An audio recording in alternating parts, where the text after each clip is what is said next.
చిన్నతనం నుంచి.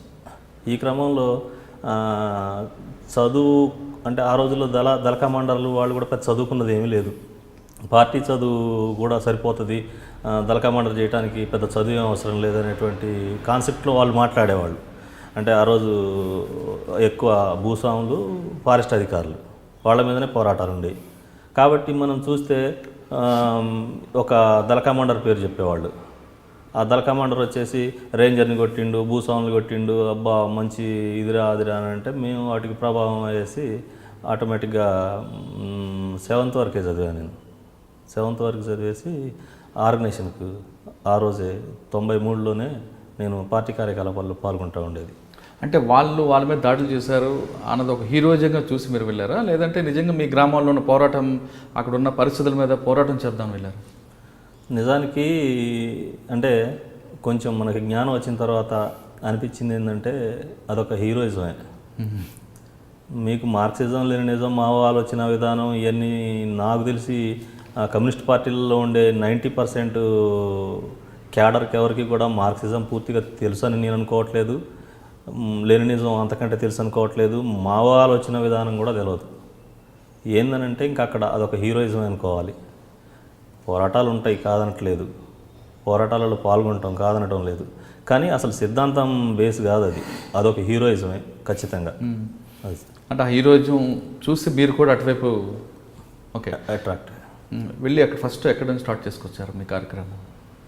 మొట్టమొదలు సాంస్కృతిక రంగం, సారా పోరాటాలు, ఫారెస్ట్ అధికారులకి వ్యతిరేకంగా అంటే తునికాకు పోరాటాలు, అంటే ఆ పాటలు చూసి మీలో ఉత్తేజం, కూలీ రేట్లు, వీటి మీద అప్పుడున్న అంటే అజ్ఞాత దళాలు ఉండేవి, ఓపెన్ ఆర్గనైజేషన్లో ఉండేవాళ్ళు, తర్వాత డప్పు దళాలు ఉండేవి, సాంస్కృతిక దళాలు, అరుణోదయ.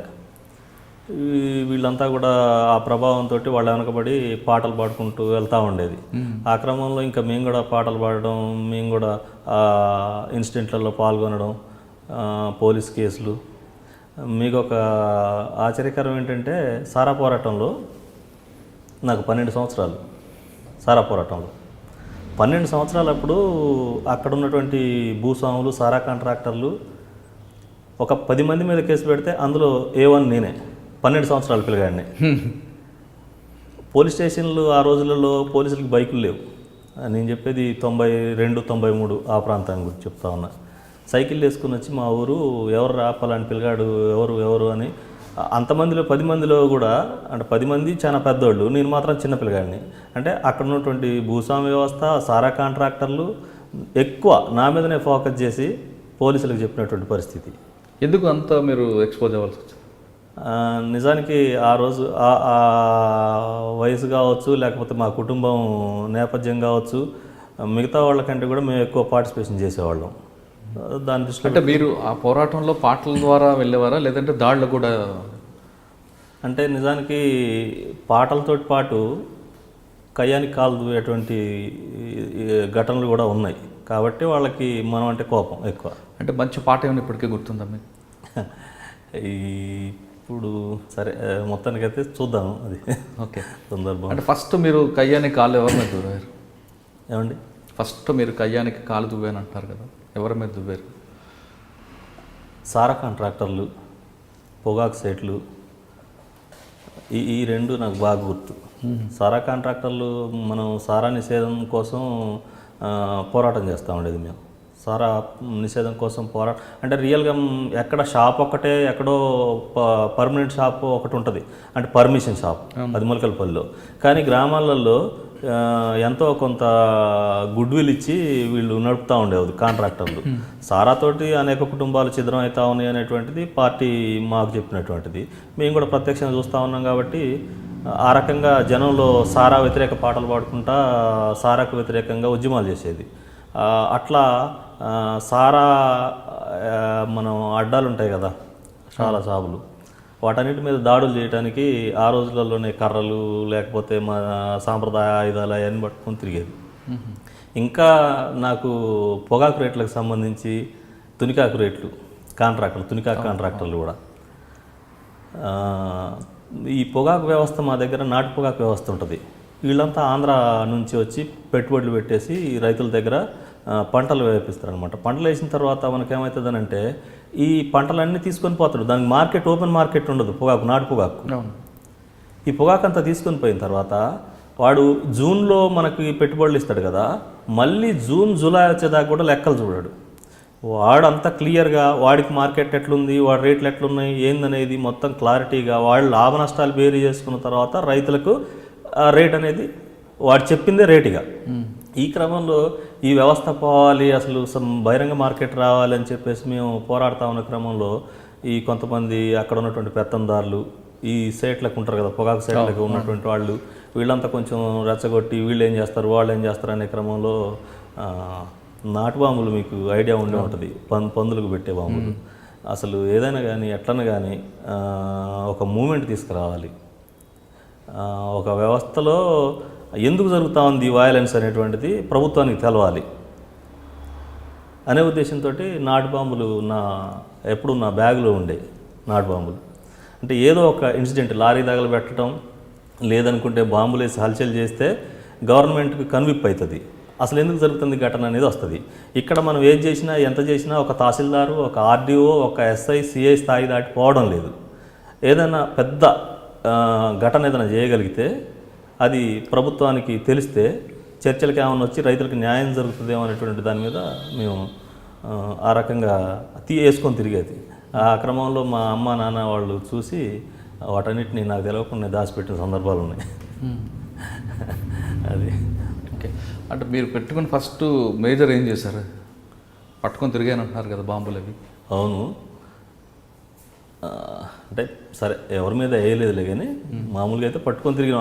కసి అనమాట, ఎక్కడో అక్కడ నేను చెప్పినట్టుగా ఇన్సిడెంట్ చేయాలనే కసితోటే పెట్టుకొని తిరిగాం. సరే పెద్దోళ్ళు మనకు తెలియదు, పార్టీ అట్లాంటి గైడెన్స్ ఇచ్చిందంటే పార్టీ ఇవ్వలేదు.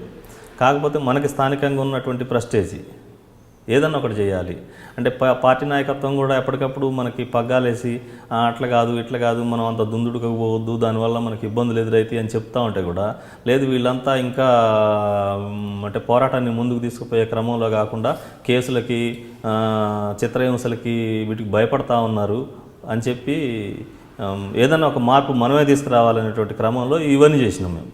అట్లా తర్వాత న్యూ డెమోక్రసీలో ఉన్న తర్వాత మరి మీరు పార్టీ వీడి మావోయిస్ట్ పార్టీ వైపు ఎందుకు రావాల్సి వచ్చింది? అదే న్యూ డెమోక్రసీ పార్టీలో పనిచేస్తా ఉన్న క్రమంలో నేను చెప్పిన ఈ తునికాకు పోరాటం, పొగాకు రైతులకు సంబంధించి ఈ రెండు ప్రధానమైనవి. మేము పార్టీని వేయడానికి ఈ రెండే. తునికాకు పోరాటంలో నేను గ్రామ స్థాయిలో ఉండి ఒక డప్పు దళాన్ని తీసుకొని 1-2 రోజుల వ్యవధిలో 30-40 గ్రామ సభలు పెట్టేసి తునికాకు రేటు పెరిగే వరకు ఎవరు కూడా కోయొద్దని చెప్పేసి జనంలో ప్రచారం చేసి ఆ రకంగా చైతన్యం తీసుకొచ్చేసి జనంలో ఉండి మేము గ్రౌండ్ వర్క్ చేస్తూ ఉన్నాం. ఈ క్రమంలో పై పార్టీ ఏం చేస్తుంది, పోయిన సంవత్సరం కంటే కూడా అంటే గత ఏడాది కంటే కూడా ఈ ఏడాది రేట్లు తగ్గించి కాంట్రాక్టర్లతో ఒప్పందం చేసుకుంటారు.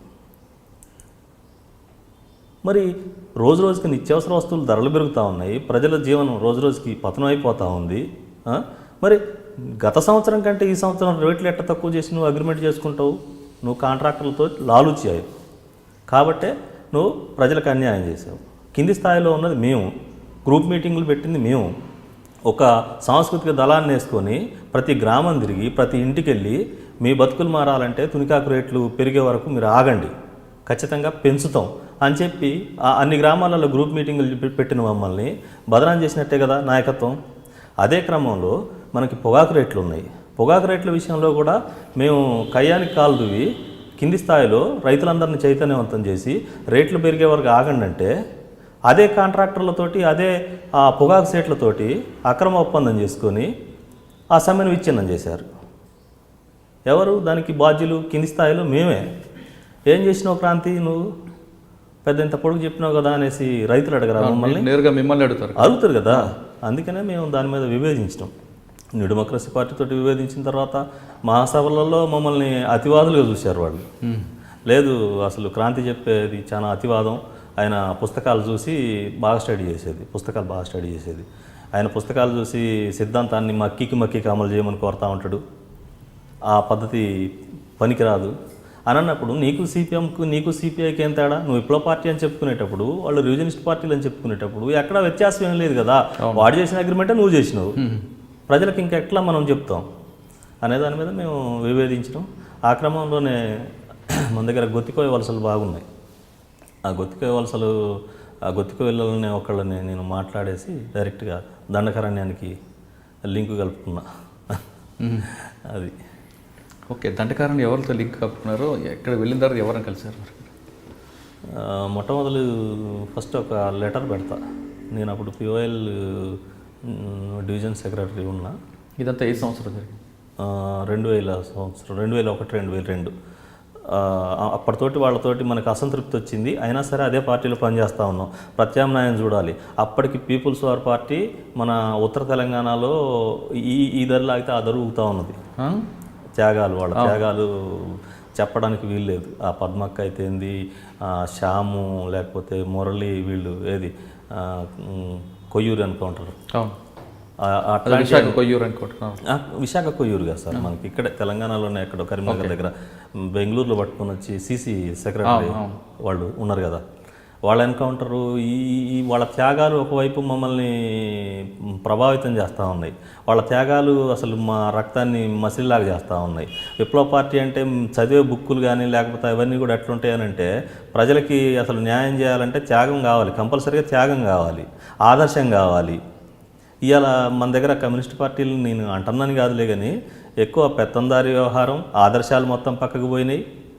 నెక్స్ట్ త్యాగం అనేది అసలు ఎక్కడ కనిపించట్లేదు చూద్దామన్నా కూడా. మరి ఒక పక్క మాకు అటు పీపుల్స్ వార్ పార్టీ ప్రభావం కనపడతా ఉంది. ఎక్కడ చూసినా దాడులు, ఎక్కడ చూసినటువంటి అంటే ఆ ప్రభావం వేరే ఉంది. ఈ క్రమంలో వీళ్ళతోటి విప్లవం రాదు, ఏదున్నా పీపుల్స్ వార్ తోటే సాధ్యం అనేటువంటి దానికి వచ్చేసి అటు దండకారణ్యంతో లింకు కలుపుకున్నాం. ఫస్ట్ మనకి నేను కుంట ఏరియాకి పోయా. కుంట ఏరియాకి పోయి ఒక లెటర్ రాసేసి నా లెటర్ ప్యాడ్ మీద సో నేను పలాని పార్టీలో పనిచేస్తూ ఉన్నా, వాళ్ళ పద్ధతులు నాకు నచ్చట్లేదు, నేను ఇట్లా పీపుల్స్ వార్ పార్టీలో పనిచేయడానికి సిద్ధంగా ఉన్నాను లెటర్ పెట్టి వస్తా. లెటర్ పెట్టి వచ్చిన తర్వాత వాళ్ళు అంటే అంత తొందరగా మావోయిస్ట్ పార్టీ పక్కనున్నా కూడా మనకి ఎవరు అపాయింట్మెంట్ ఇంటర్వ్యూ. సరే పోయిన తర్వాత ఒక రోజు 2 రోజులు అక్కడే ఉన్నా, ఎవరు మనకి కలిసే పరిస్థితి లేదు. సరే వెళ్ళమను అని చెప్పి లెటర్ ఎక్కడ పెట్టారు మీరు అప్పుడు? లెటరు మనకి గ్రామాలలో వాళ్ళ నిర్మాణాలు ఉంటాయి, అంటే కమిటీలు ఉంటాయి. ఆ కమిటీలు రేంజ్ కమిటీ ఉంటుంది. ఆ రేంజ్ కమిటీ పెద్ద మనిషి ఒక ఆయన సోమడా అని ఉండే, సోమడా దగ్గరికి వెళ్ళి సోమడా నేను సో అంటే ఇక్కడ నాతోటి వచ్చిన వాళ్ళు కూడా చెప్పారు, ఇక్కడ వీళ్ళ పోడు భూములకి పోరాటాలకి నాయకత్వం వహించింది మేమే, వాళ్ళ మంచి చెడులలో ప్రతి దాంట్లో కూడా మేమే భాగస్వామ్యం కదా. ఇక్కడికి వచ్చిన తర్వాత వాళ్ళకి ఆల్టర్నేషన్ లేదు కాబట్టి ఆల్టర్నేట్గా మేము న్యూ డెమోక్రసీ ఉండేది ఇక్కడికి వచ్చిన గొత్తికోయలకి. కాబట్టి వాళ్ళ పోడు భూముల పోరాటాలలో మేము ఉండేది, మిగతా పోరాటాలలో మేము ఉండేది కాబట్టి వాళ్ళు ప్రత్యక్షంగా మమ్మల్ని చూసేవాళ్ళు కాబట్టి అక్కడికి వెళ్ళాక కూడా లేదు పలాని పార్టీలోనైతే తను అయితే పనిచేస్తూ ఉన్నాడు, కలుస్తానని వచ్చిండు. సరే మిగతా అంటే మావోయిస్ట్ పార్టీ కూడా అడ్డగోలుగా ఎవరిని పడితే వాళ్ళని పట్టుకొస్తే వాళ్ళని గట్టిగానే మందలిస్తుంది. ఈ క్రమంలో వాళ్ళు చెప్పారు నేనైతే పనిచేసేది అక్కడ, కలుస్తానంటాడు, మాట్లాడుతానంటాడు, కాబట్టి తీసుకొని వచ్చినాం అని అన్న తర్వాత సరే లెటర్ అయితే ఇచ్చి వచ్చాం ఫస్ట్ సారి. మళ్ళీ 15 రోజుల తర్వాత రమ్మని అన్నారు. మళ్ళీ 15 రోజుల తర్వాత పోతే అప్పటికి కూడా వాళ్ళు చూద్దాం, గమనిద్దాం, మీరైతే ప్రజెంట్ అక్కడే ఉండండి, చేయండి అనే క్రమంలో ఈ విషయాన్ని అక్కడ మిరపకాయ కూలీల కోసం వచ్చినటువంటి కొంతమంది ఆ భద్రాచలం ఏరియాలో పనిచేసే న్యూ డెమోక్రసీ సానుభూతి పరులు అక్కడ మనల్ని చూస్తారు, ఎక్కడ దండకారణ్యంలో కూలీల కోసం వచ్చిన వాళ్ళు చూసేసి ఆ విషయాన్ని అంటే నేనేం చెప్తున్నానంటే నేను సాంస్కృతిక రంగంలో పనిచేస్తా ఉన్నా, సాంస్కృతిక రంగంలో పనిచేసే క్రమంలో నేను ఇక్కడ ఉన్నటువంటి లిరిక్స్ తీసుకోవడానికి వచ్చా, దండకారణ్యం లిరిక్స్ వాళ్ళ సంస్కృతి సాంప్రదాయాలు ఎట్లున్నాయో దాని మీద స్టడీ చేయడానికి వచ్చా అని చెప్పేసి నేను వీళ్ళకి చెప్తా. అందులో కొంతమంది ఊరోళ్ళు ఏం చేస్తారనంటే లేదు పలాంటి రామన్నని కలవడానికి వచ్చిండు ఆయన అని చెప్పేసి వీళ్ళు లీక్ చేస్తారు విషయాన్ని. ఆ విషయం అక్కడ పార్టీకి తెలుస్తుంది, న్యూ డెమోక్రసీ పార్టీకి. అప్పుడు ఉన్నటువంటి లీడర్లంతా కూడా నన్ను కలిసి మాట్లాడి అట్లా ఆ పద్ధతి కరెక్ట్ కాదు, అటు వెళ్ళడం కరెక్ట్ కాదు అని చెప్పి మార్చడం కోసం వస్తున్నారనేది నాకు తెలిసింది. అంటే జిల్లా సెక్రటరీ కావచ్చు, లేకపోతే గుమ్మ నరసయ్య గారు, వాళ్ళు ఇంకా మిగతా వాళ్ళు ఎవరు వస్తున్నారని తెలిసిన తర్వాత నేనేం చేస్తున్నానంటే ఇంకా నా దగ్గర ఉన్నటువంటి పూర్తిగా నేను సాంస్కృతిక రంగంలో పనిచేసినవి అయితేంది, వేరే వేరే పోరాటాలలో పాల్గొన్న క్లిప్పింగ్స్ అయితేంది అన్నీ తీసుకొని పోయి ఇక డైరెక్ట్గా వెళ్ళిపోతా డీకేకి వెళ్ళిపోయిన తర్వాత వాళ్ళ ఇంకా మంచి ఎన్నికల టైం అది 2004లో అనుకుంటా, 2004 మంచి ఎన్నికల టైం. అప్పుడు అసలు అపాయింట్మెంట్ ఎవరికి ఇవ్వడం కుదరట్లేదు. సరే ఏదో క్రమంలో కలిశారు. ఎవరు కలిశారు? విజయ్ కలిశారు. ఓకే. అక్కడ డీసీఎం విజయ్ తోటి విషయం చెప్పా. విజయ్ ప్రజెంట్ అయితే నాకు అక్కడికి పోతే ఉండే పరిస్థితి లేదు, విషయం అయితే లీక్ అయింది, నేను పీపుల్స్ వారిని కలుస్తాననేది, ఇక్కడ మీతో టచ్లో ఉంటాననేటువంటి విషయం అక్కడ పార్టీకి లీక్ అయింది. ఈ క్రమంలో నేను ఇంకా మనసు చంపుకొని వాళ్ళతోటి ఉండలేను, ఏదో కన్విన్స్ చేస్తారు వాళ్ళు, నాకు ఇష్టం లేదు అని అంటే వాళ్ళు ఏం చేస్తారంటే ఒక షెల్టర్ ఇస్తారు మనకి. అక్కడ కమిటీతో చెప్పి మనోడు ఇక్కడే ఉంటాడు, మీతోటే ఉంటాడు, చూసుకోండి జాగ్రత్తగా అని చెప్పేసి ఒక షెల్టర్ ఇస్తారు మనకు. ఆ షెల్టరు దగ్గర దగ్గర ఒక 3 months అయినా కూడా అదే షెల్టర్లో ఉంచారు నన్ను. అంటే జనరల్గా అబ్జర్వేషన్ చేస్తూ ఉంటారు, కొంత సాహిత్యం ఇచ్చేవాళ్ళు, సాహిత్యం చదువుకుంటూ ఉండేవాళ్ళం. మళ్ళీ తర్వాత షెల్టర్ మారుస్తారు, షెల్టర్ మార్చేసి వేరే ఊరికి మళ్ళీ ఇంకో షెల్టర్. ఇక 3 నెలలు షెల్టర్లో చదవడం తప్ప ఇంకా వేరే పని ఉండదు? ఏం లేదు, ఓన్లీ చదవటం, అక్కడ వాళ్ళ సంస్కృతి సాంప్రదాయాలు స్టడీ చేసి మనం కూడా సాహిత్యం ఏదన్నా కొంత ఇచ్చేవాళ్ళం. స్టడీ చేసినప్పుడు ఆటోమేటిక్గా మనం కూడా రాయగలిగే అంత సత్తా ఉంటుంది మనకు కూడా.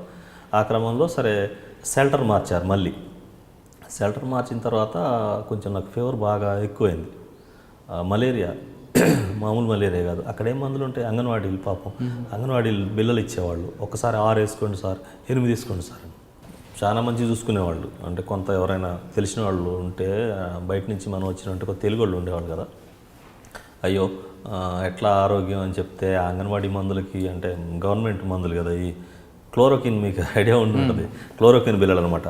8 బిల్లలు ఒక్కటేసారి వేసుకుంటే గ్యాస్ ఆహారం ఏంటి అక్కడ పెద్దగా ఆహారం ఏముండదు, మనం ఇంటికాడ తిన్నట్టు ఆహారం ఉండదు కదా. ఇక అసలు వామిటింగ్స్ రోజుకి 6 సార్లు 7 సార్లు వామిటింగ్స్ అయ్యాయి.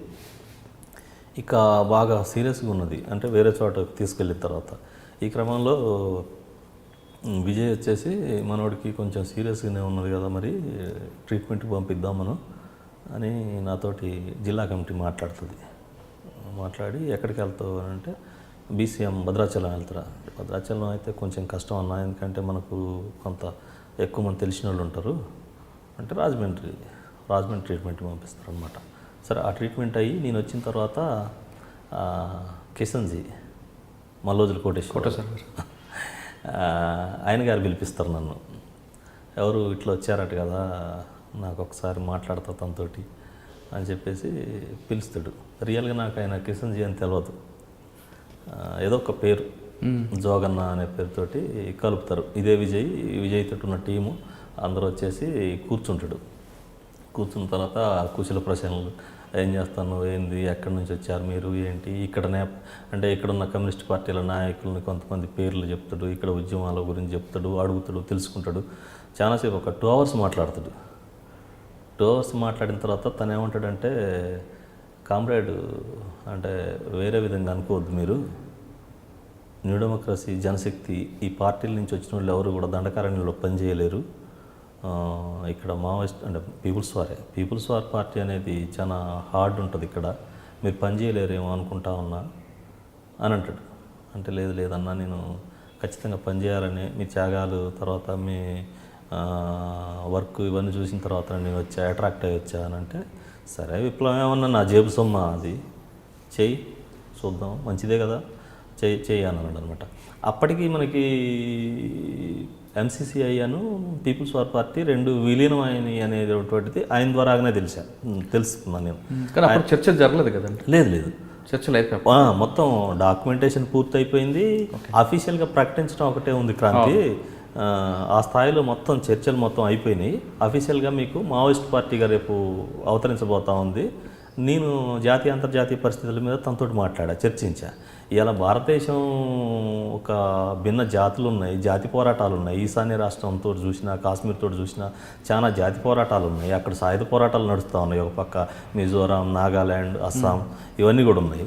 ఒక పక్క మనం దండకారణ్యం, ఛత్తీస్గఢ్, మన ఒరిస్సా, జార్ఖండ్, బెంగాల్ ఇవన్నీ ఉన్నాయి. ఆయన బెంగాల్ ఇన్ఛార్జ్ ఉన్నాడు అప్పుడు కిషన్జీ. ఇన్ని రకాల ఉద్యమాలు ఒక పక్కన, నిజంగా ఒక మావోయిస్ట్ పార్టీ బంద్కు పిలిపిస్తే గవర్నమెంట్ అతలాకుతలం అవుతా ఉంది. మరి మనం ఎందుకు చర్చలు జరపలేకపోతా ఉన్నాం? ఈశాన్య రాష్ట్రాల్లో ఉన్నటువంటి జాతి పోరాటాలతో ఎందుకు చర్చలు జరిపి ఒక అండర్స్టాండింగ్ రాలేకపోతా ఉన్నాం? నిజంగా మనం ఆ జాతి పోరాటాలు ఒక వేదికని పంచుకోగలిగితే భారతదేశాన్ని తొందరగా మార్పు చేయొచ్చు, చాలా మందిని ప్రభావితం చేయొచ్చు. ఒక్క బంద్కు పిలిపిస్తే నాకు తెలిసి భారత గవర్నమెంటు అన్నం నీళ్ళు కూడా మర్చిపోతుంది అనేటువంటి దాన్ని నేను ఆయనతో చర్చిస్తే నువ్వు చెప్పింది కరెక్టే. ఆ రకమైనటువంటి చర్చలు కూడా నడుస్తూ ఉన్నాయి. మిజోరాంలో, నాగాలాండ్లో వీటన్నీ నడుస్తూ ఉన్నాయి. కాకపోతే జాతి పోరాటాల లక్ష్యం వేరు, మన లక్ష్యం వేరు అనేటువంటిది తను చెప్తాడు అనమాట. సరే ఈ క్రమంలోనే మావోయిస్ట్ పార్టీగా అవతరించబోతా ఉంది. పీపుల్స్ వార్ అండ్ ఎంసీసీఐ రెండు కూడా విలీనం అయిపోయింది, డాక్యుమెంటేషన్ కూడా పూర్తయింది, మీకు త్వరలో అది కూడా వస్తుంది అని చెప్పేసి చెప్తాడు అనమాట. అంటే ఇక్కడ చర్చలు జరగకముందే మీకు ఆల్రెడీ డీకేలో తెలిసిపోయింది ఆయన. ఆ తర్వాత నిజానికి ఏంటంటే కిషన్జీ వాళ్ళ మిసెస్ సుజాతక్క మాకు ఇన్ఛార్జ్, దక్షిణ బస్తర్ ఇన్ఛార్జ్ అమ్మ, డీసీ సెక్రటరీ. ఓకే. సుజాతక్క వాళ్ళ భర్త కిషన్జీ అని తెలుసు తప్ప ఈయన ఆ రకంగా మనకు పరిచయం కాలేదు. ఓన్లీ ఎవరో జోగన్న అనే పేరుతోటి పరిచయం అయ్యిండు. జనరల్గా ఆ ఏజ్ చూసిన తర్వాత ఆ మనిషిని చూస్తే మనకి ఎవరో సీసీ క్యాడర్ అని తెలుసు. కాకపోతే మావోయిస్ట్ పార్టీలో ఏముంటుందనంటే క్యాడర్ చెప్పరు, వాళ్ళకి క్యాడర్ ఎక్కడా చెప్పరు. నేను ఈ స్థాయి అనేటువంటిది ఎక్కడా చెప్పరు. మన కమ్యూనిస్టులు అయితే వాడు ఏ చిన్న స్థాయి ఉన్నా నేను పలాని ఇదే అని అంటాడు, కానీ అస్సలు చెప్పరు వాళ్ళు. పార్టీ కింది స్థాయి సభ్యుడంతో సీసీ ఇద్దరు ఒకటే. ఎక్కడా కూడా స్థాయిని పట్టి ఫీలింగ్లు ఉండవు.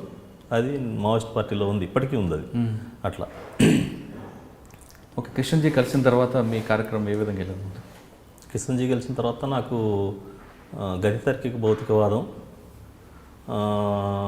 ఇంకా కొన్ని పుస్తకాలు ఇచ్చారు తను నాకు. మావోయిస్ట్ పార్టీలో సాహిత్యం డెవలప్ చేసే ఒక టీం సపరేట్ ఉంది, ప్రెస్.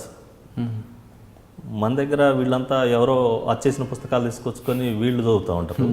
మావోయిస్ట్ పార్టీలో సొంతంగా నోట్స్ తయారు చేసేసి, అంటే పుస్తకాలు చదువుతారు, చదివి ఆ చదివిన పుస్తకాలని అంటే ఇంగ్లీష్ నుంచి తర్జుమా చేసేవాళ్ళు ఉన్నారు, హిందీ నుంచి తర్జుమా చేసేవాళ్ళు ఉన్నారు, బెంగాల్ నుంచి తర్జుమా, అసలు పెద్ద టీం అనమాట మావోయిస్ట్ పార్టీలో.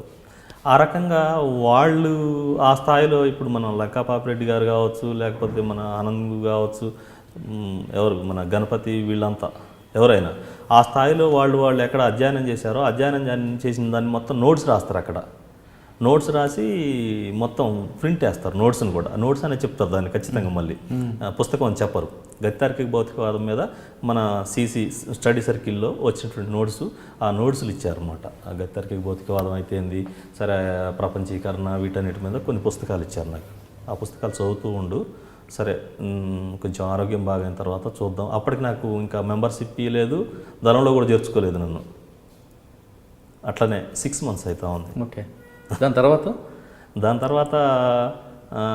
నాకు కొంత ఏమంటాం, అరే ఏంటి 6 months అవుతా ఉంది పార్టీలో, ఎందుకు ఇంకా నాకు ఒక తుపాకీ ఇవ్వట్లేదు, నాకు పార్టీ మెంబర్షిప్ ఇవ్వట్లేదు, ఇప్పటిదాకా ఎందుకు ఉంచుతున్నారు నన్ను అసలు?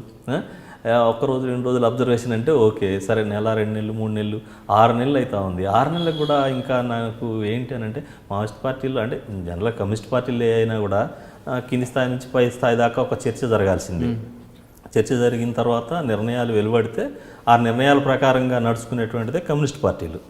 కాబట్టి మీకు సంబంధించిన ఫైల్ సీసీ దగ్గర ఉంది, మీరు తెలంగాణ నుంచి వచ్చారు కదా, కాబట్టి సీసీ దగ్గర ఉంది. సీసీ నుంచి మనకి ఏదైనా సమాచారం వస్తే అప్పుడు మిమ్మల్ని దళంలో చేర్చుకుంటాం అనేటువంటిది ఇది ఉంది. ఈ క్రమంలో డిసెంబర్ 2వ తారీఖు పిఎల్జీ వారోత్సవాలకు సంబంధించిన దాంట్లో పెద్ద బహిరంగ సభ, 25,000 మందితో బహిరంగ సభ డీకేలో. అది నిజంగా అంటే మనం ఇక్కడ కొంతమంది వచ్చేస్తే ఇంతమంది అంతమంది అంచనా వేస్తాం, మనం ఒక అంచనా వేస్తాం అంతవరకే ఇంతమంది ఉంటారని. కానీ దండకారణ్యంలో ప్రతి తలకి లెక్క ఉంటుంది. 25,000 మంది వచ్చారు అంటే 25,000 మందిని ఎట్లా చెప్పి నువ్వు అని అడిగినా నేను. అప్పుడు జిల్లా సెక్రటరీ సుజాత అక్క ఉండే కదా, ఎట్లా చెప్తారక్క మీరు 25,000 మంది అని అంటే, అట్లా కాదు క్రాంతి, ఆ ఊర్ల నుంచి వచ్చినటువంటి రేంజ్ కమిటీలు అంటే వాళ్ళకి బాధ్యత వహించే వాళ్ళు అందరూ కూడా వాళ్ళ వాళ్ళ జనాలు వీళ్ళు ఎక్కడుంటే ఒక్కొక్క పుల్ల ఇస్తారనమాట వాళ్ళకి. వచ్చినోడల్లా ఒక పుల్ల ఇచ్చేస్తాడు. ఆ పుల్లలన్నీ కౌంట్ చేస్తే 25,000 వస్తాయి. అంటే కరెక్ట్ లెక్క ఉంటుంది, బరాబరి లెక్క ఉంటుంది అక్కడ. కాబట్టి మన దగ్గర లాగా కాకి లెక్కలు వేసేటువంటి పరిస్థితి ఉండదు. 25,000 అంటే 25,000. అడివంతా పెద్ద జనసందోహం అనమాట. తర్వాత బెంగాల్ నుంచి, హర్యానా నుంచి స్టడీ చేసే పిల్లలు వాళ్ళు కూడా వచ్చారు. అంటే దండకారణ్యంలో ఏం జరుగుతూ ఉంది అసలు, అంటే విప్లవం ఇవాళ మొత్తం నీరు గారిపోతూ ఉంది, అసలు విప్లవ పార్టీలకి ఎక్కడా కూడా స్థానం లేదు అనేది బయట జరుగుతూ ఉన్న ప్రచారం, అసలు ఏం జరుగుతూ ఉంది దండకారణ్యంలో అని స్టడీ చేయడానికి కొంతమంది ఉన్నత విద్యని అభ్యసించే వాళ్ళే వచ్చారు యూనివర్సిటీల నుంచి. వాళ్ళు కూడా చూసి చాలా హ్యాపీగా ఫీల్ అయ్యారు వాళ్ళంతా కూడా. నేను కూడా అంత పెద్ద మీటింగు దండకారణ్యంలో జరుగుతుందని నేను అనుకోలేదు. 25,000 మంది బహిరంగ సభ అంటే ఒక పక్క చుట్టూ కూడా శత్రువులు, అంటే పోలీసు వ్యవస్థ నిఘా ఉంటుంది. ఆ నిఘాని కళ్ళు కప్పి 25,000 మంది ఒక దగ్గరకు వచ్చి పెద్ద బహిరంగ సభ జరపడం అంటే మాటలు కాదు కదా. అది ఆశ్చర్యం అది నిజానికి. ఓకే, ఆ మీటింగ్ తర్వాత మీకు మెంబర్షిప్ ఇచ్చారా? అదే మీటింగులో మనకు ఏమవుతుందనంటే అప్పుడు డీసీఎంగా ఉండే గణేష్ ఉన్నాడు కదా, ఇంటి పేరు ఏంది, మన ఇప్పుడు దండకారణ్యంలో ఉంటా ఉన్నాడు, వాళ్ళు ముగ్గురు బ్రదర్స్, గాజర్ల రవి, గాజర్ల అశోక్ వాళ్ళు ముగ్గురు బ్రదర్స్లో ఒక ఆయన ఆజాద్ చనిపోయాడు. అయితే గణేష్ వాళ్ళ బ్రదర్ ఐతు అశోక్, అదే కదా గాజర్ల అశోక్ ఐతు, ఆయన అక్కడ డీసీఎం.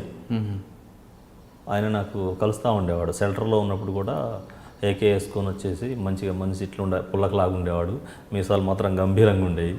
అదొక ఇన్స్పిరేషన్ కదా మనకి. ఒక మనిషి ఏకే వేసుకొని వచ్చి ఆయన ఇంకొక ఇద్దరు గన్మెన్లు వచ్చేసి కలిసి కొంచెం మనల్ని తట్టి, పర్లేదు కామ్రేడ్, నో ప్రాబ్లం, నీకేం బాధ లేదు, పార్టీలో చేర్చుకుంటారు, కాకపోతే మన ఫైల్ కొంచెం సీసీ దగ్గర ఉంది, వచ్చే వరకు లేట్ అవుతుంది, నువ్వేమి నారాజు కాకు, నీ పని నువ్వు స్టడీ చేస్తూ ఉండు, నీకేదైనా ఇబ్బంది ఉంటే కూడా చెప్తా ఉండు అని చెప్పేసి ఇక్కడ స్టడీ చేయి, ప్రజల్ని కూడా స్టడీ చేయి, మనకేమన్నా ఇబ్బందులు ఇంకేమన్నా పార్టీ పరంగా ఏమన్నా అవకతవకలు ఏమైనా జరిగినా కమిటీలు, కింది స్థాయి కమిటీలలో ఎక్కడన్నా మార్పులు చేర్పులు ఉంటే కూడా దృష్టికి తీసుకురమ్మని చెప్తారనమాట. ఈ క్రమంలో ఆయన ఆ మీటింగ్కి వచ్చాడు. మీటింగ్కి వచ్చి నేను తోటి గొడవ పడతా, అమ్మా ఏంది ఇది నాకు అర్థం కాదు, 6 months నన్ను ఇట్లా వెయిట్ చేపిస్తూ ఉన్నారు, నేనేమో చాలా ఉడుకు రక్తంతో, నాకు అప్పుడు అన్నీ 25 సంవత్సరాల కంటే ఇంకా తక్కువ, 22-25 సంవత్సరాల లోపు ఉంటా, నేను మంచి వయసులో ఉన్నా, విప్లవం చేయాలి, తుపాకు పట్టాలి, అసలు ఇంకా ఈ రాజ్యం మొత్తం మార్పు చేయాలి అనే అంత ఉత్సాహంతో ఉన్నటువంటి వాడిని నేను. మీరు 6 months నన్ను ఒకటే దగ్గర పెట్టారు, కొంచెం ఎమోషన్కి గురైతా అనమాట. ఈ ఎమోషన్కి గురైన క్రమంలో ఆయన అక్కడ ఉన్నటువంటి ఏరియా కమిటీని పిలిచి, పామేడ్ ఏరియా కమిటీ సెక్రటరీని పిలిచి, కామ్రేడ్ వద్దు, సరే ఇంకా పై కమిటీ ఏదన్నా చెప్తుంది, నో ప్రాబ్లం, మనోడు అంటే షెల్టర్లో ఇంకా ఉండలేని పరిస్థితి, ఆయన ఒక ఉద్దేశంతో వచ్చిండు కదా, ఆయనను మనం కొంచెం నిరుత్సాహపరిచినట్టు అవుతా ఉంది, సరే ఏదైనా ఉంటే నేను పై కమిటీకి చెప్పుకుంటా, మనోడిని మాత్రం మీ దళంలో తిప్పండి అని చెప్పేసి మనకి పామేడ్ ఏరియా కమిటీ, అది దండకారణ్యంలో పామేడ్ ఏరియా కమిటీ దళ సభ్యుడిగా నన్ను జాయిన్ చేసిండు. PLGA వారోత్సవాల మొదటి రోజు నన్ను, ఆ రోజు ఫస్ట్ మీకు అక్కడ ఫస్ట్ టైం పామేడ్ దళంలో మీకు మెంబర్షిప్ ఇచ్చారు, రైట్? దళ మెంబరు. పామేడ్ దళంలో వచ్చిన తర్వాత మీ యాక్షన్ ఎక్కడ స్టార్ట్ అయింది? పామేడ్ దళంలో ఉన్న తర్వాత దండకారణ్యంలో ఎప్పుడు కూడా మావోయిస్టులది పై చేయి. అంటే ప్రభుత్వం మీద ఏ రకమైనటువంటి దాడులు జరిగినా, పోలీసుల మీద దాడులు జరిగినా మావోయిస్టులదే పై చేయి ఉంటా ఉంది. 2004లో